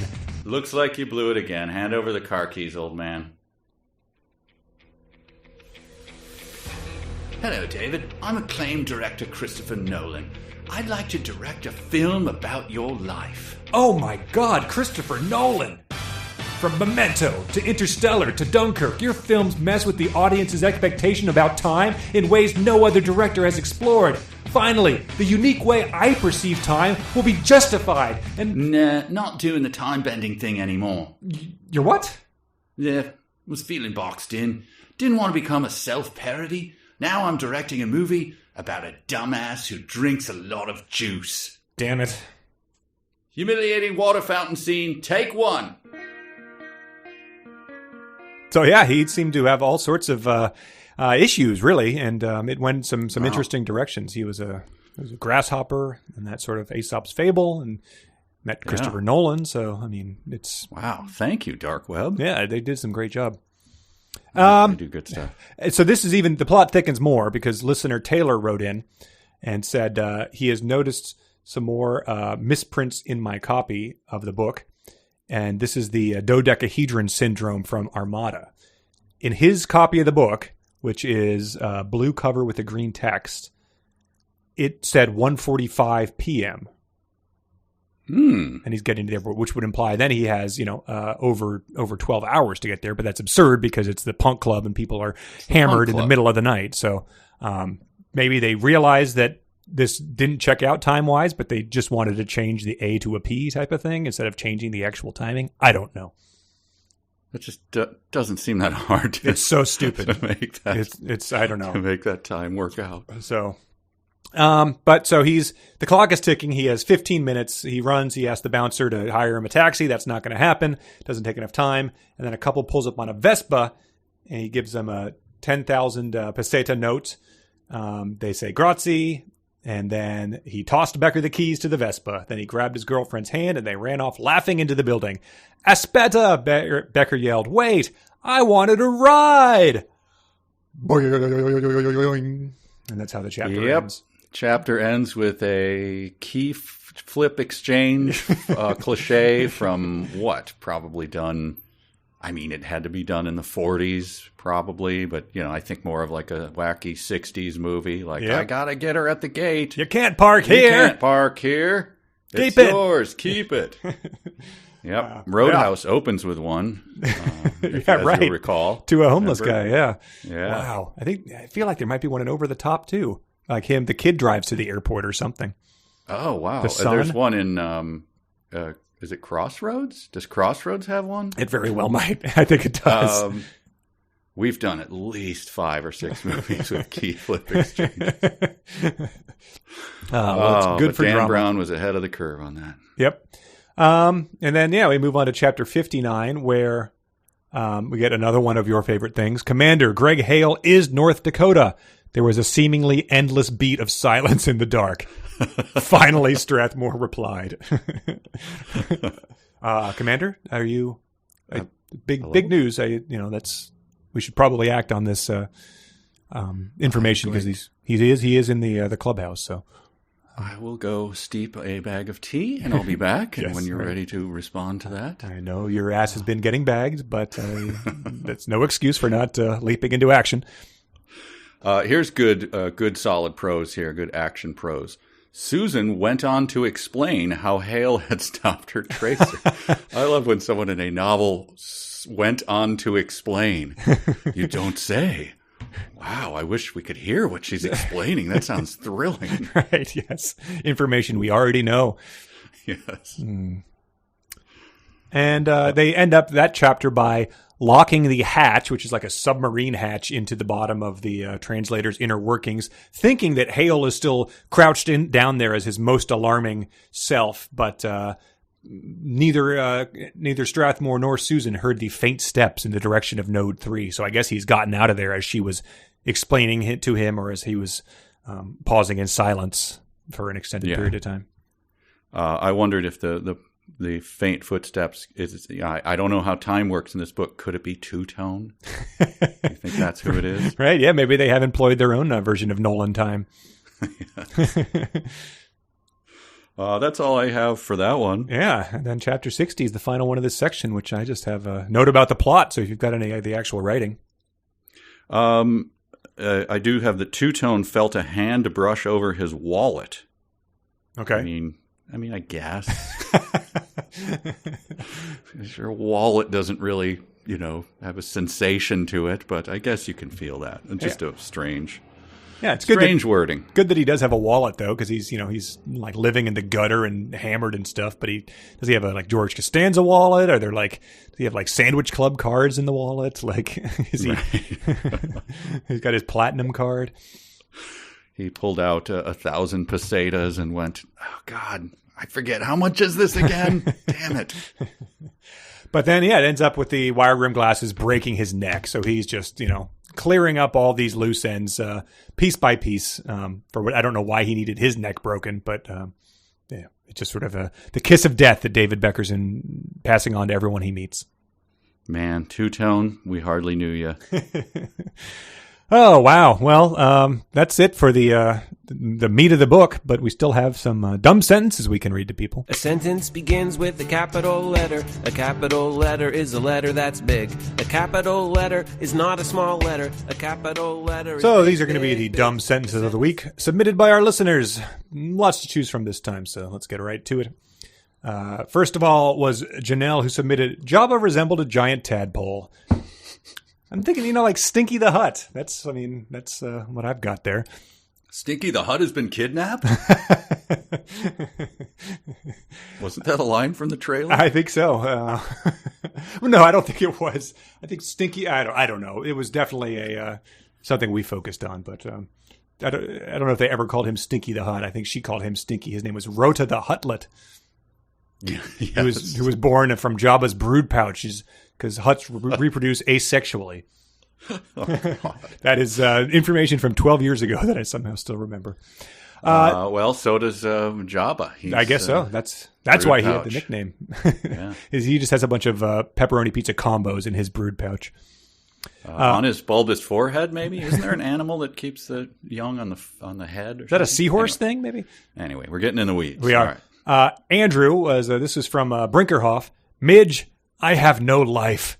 So his flirting, he says, from bad flirting to drunken depression talk. Michael pointed out your same thing about the bus downshifting. Oh, good. All So right. that wasn't That's just not just me. pedantry. George pointed out the sticky, sweet chime of his mantle clock accented the end of another day of his pathetic existence. So that is also Brinkerhoff. Once you've got a mantle and a clock on the mantle, you're doing all right for yourself. He seems like he's killing it. I just don't get it. Yeah. This is Heather. This is regarding David and two-tone. David is thinking, I want you to wash your hair, clean up your language, and get a job. It's like, don't make the hero sound lamer than the idiots he's interacting. This was Christina submitted the same one about the wasteland of public email and cyber porn. Michael submitted a dwarf-like bartender lay a napkin in front of him. That was, the first one of the whole section, and it's still hard to top for dumbness. Harris submitted as he began plowing through. This is Brinkerhoff. As he began plowing through the document and checking the daily MCDs, images of Carmen Huerta smearing herself with honey and confectioner's sugar began playing in his head. 30 seconds later, he was almost done, and Harris just said, "Almost done doing what?"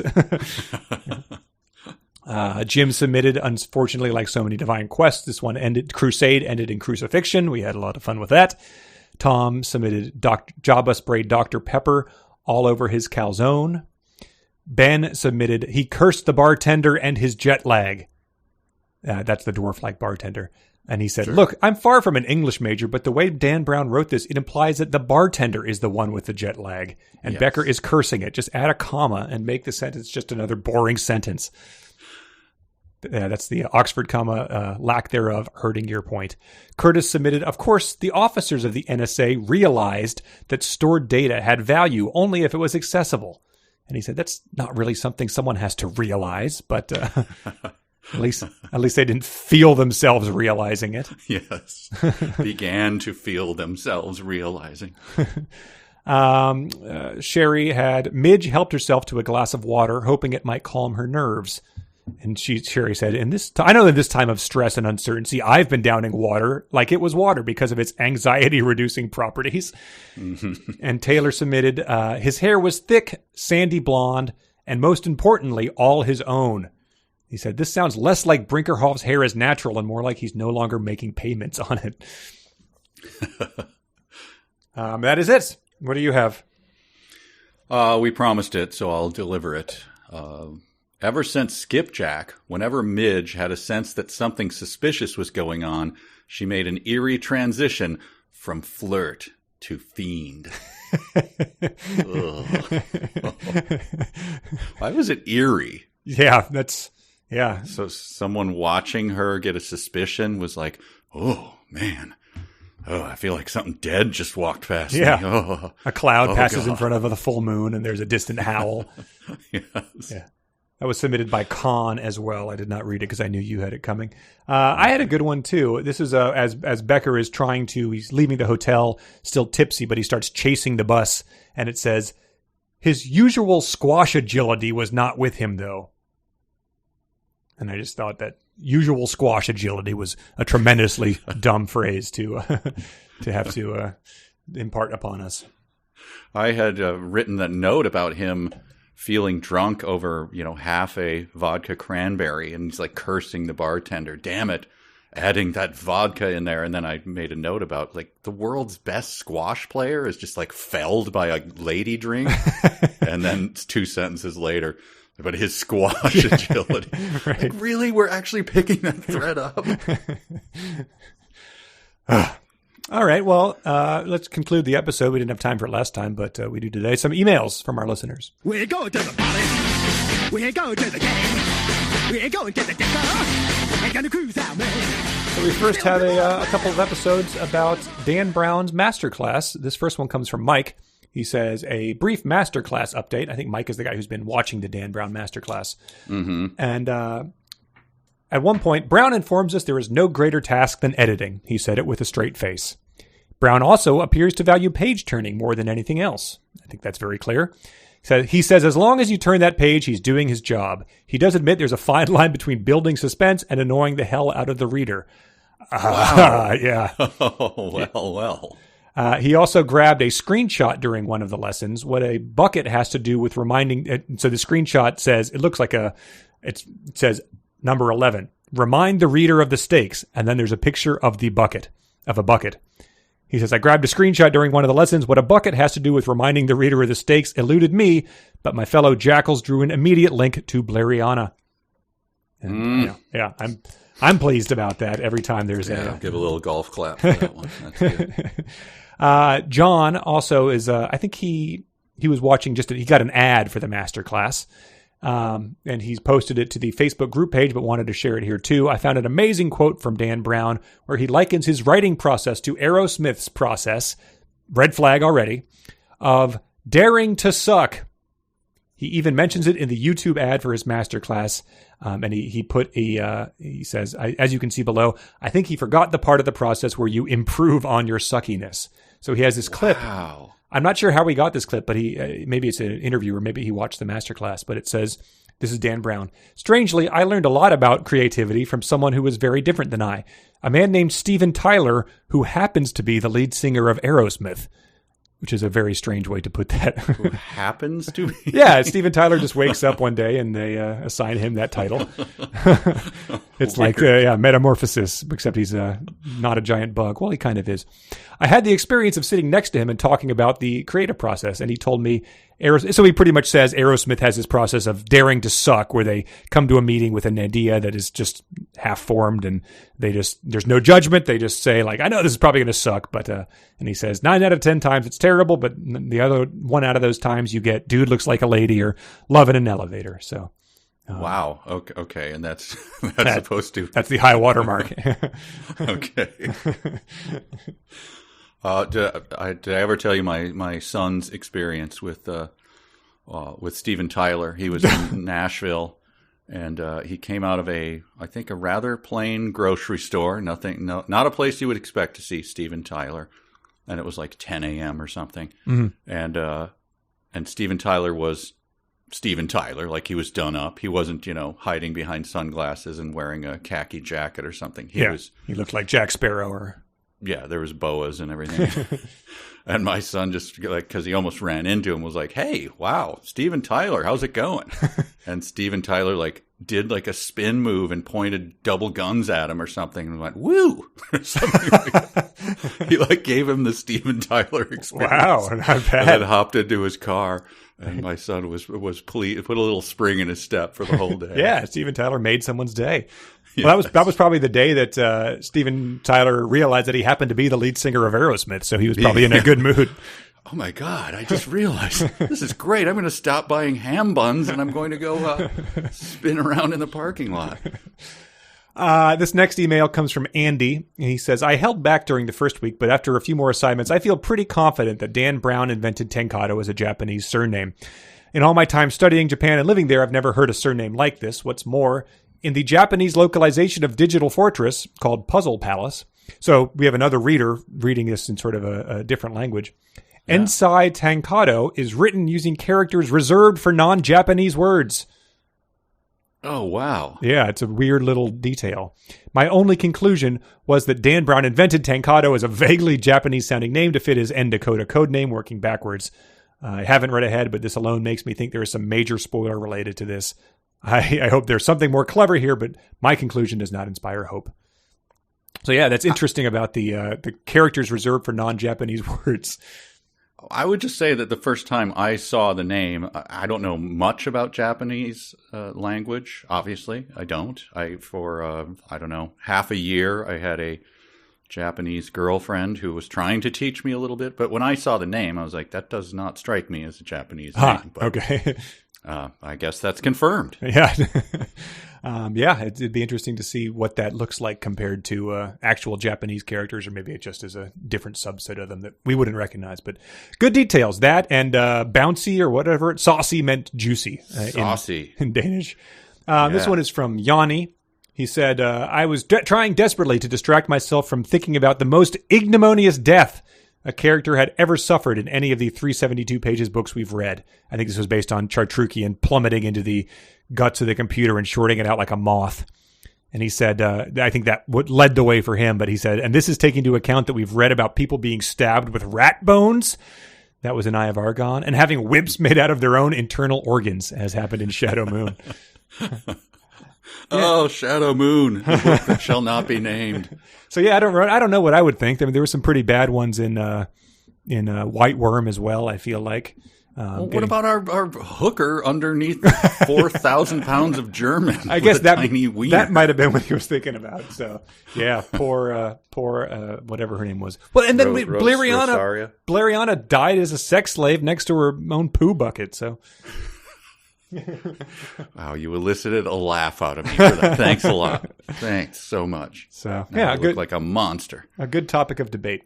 And then finally, email. This is from Blake, who, unbeknownst to us, this is like that guy Andrew who wanted to finish reading the Shadow Moon series. He did not have to. Blake picked up Ron Goulart's Great History of Comics. What? And was reading, he says, among the Tumble-Twos, of course, and Ogdens, he says there were many in the early days of comics, apparently. I don't know if either of those are jokes. On page 305, Goulart talks about the mutant office at Marvel, which was responsible for turning the X-Men into a big deal. This actual sentence appears. Editor Jim Shooter, that's a cool name, had set up, with the help of writer Chris Claremont and editor Ann Nocenti, what was known around Marvel as the mutant office. So the worlds collide again, and he says, Blake says, as I've said on the Discord, the valley of the 372 pages is bounded by the Bader-Meinhof River on one side and the Dunning-Kruger on the other. Holy moly. Yeah. It's yes. a tangled web we weave. Are crossing. So, yeah, and I'm not sure if I would read Ron Goulart anything else he wrote, but I'm glad other people do it for us. That's amazing. Yeah. Who knew that we lived in like a... We've been doing rich world building just by reading bad books. Yeah, well, it's I guess it's like any sort of industry. You get to know people and you do each other favors, and it's like the podcast world. Everyone shows up on each other's podcast. Well, not so much ours, but No, yes. yeah. I've heard that to be a thing. Well, that's it. I think we'll put next week's assignment in the show notes and can take it from there. I'm sad to see a two-tone go, but there will be other characters who will show up and be just as lame and will be killed instantly by Glasses Guy. So I believe so. There's a lot to look forward to. Yeah, we have a 15-minute journey to the airport to see how that plays out. So thanks, everybody. So long, everyone. This is 372 pages. We'll never get back.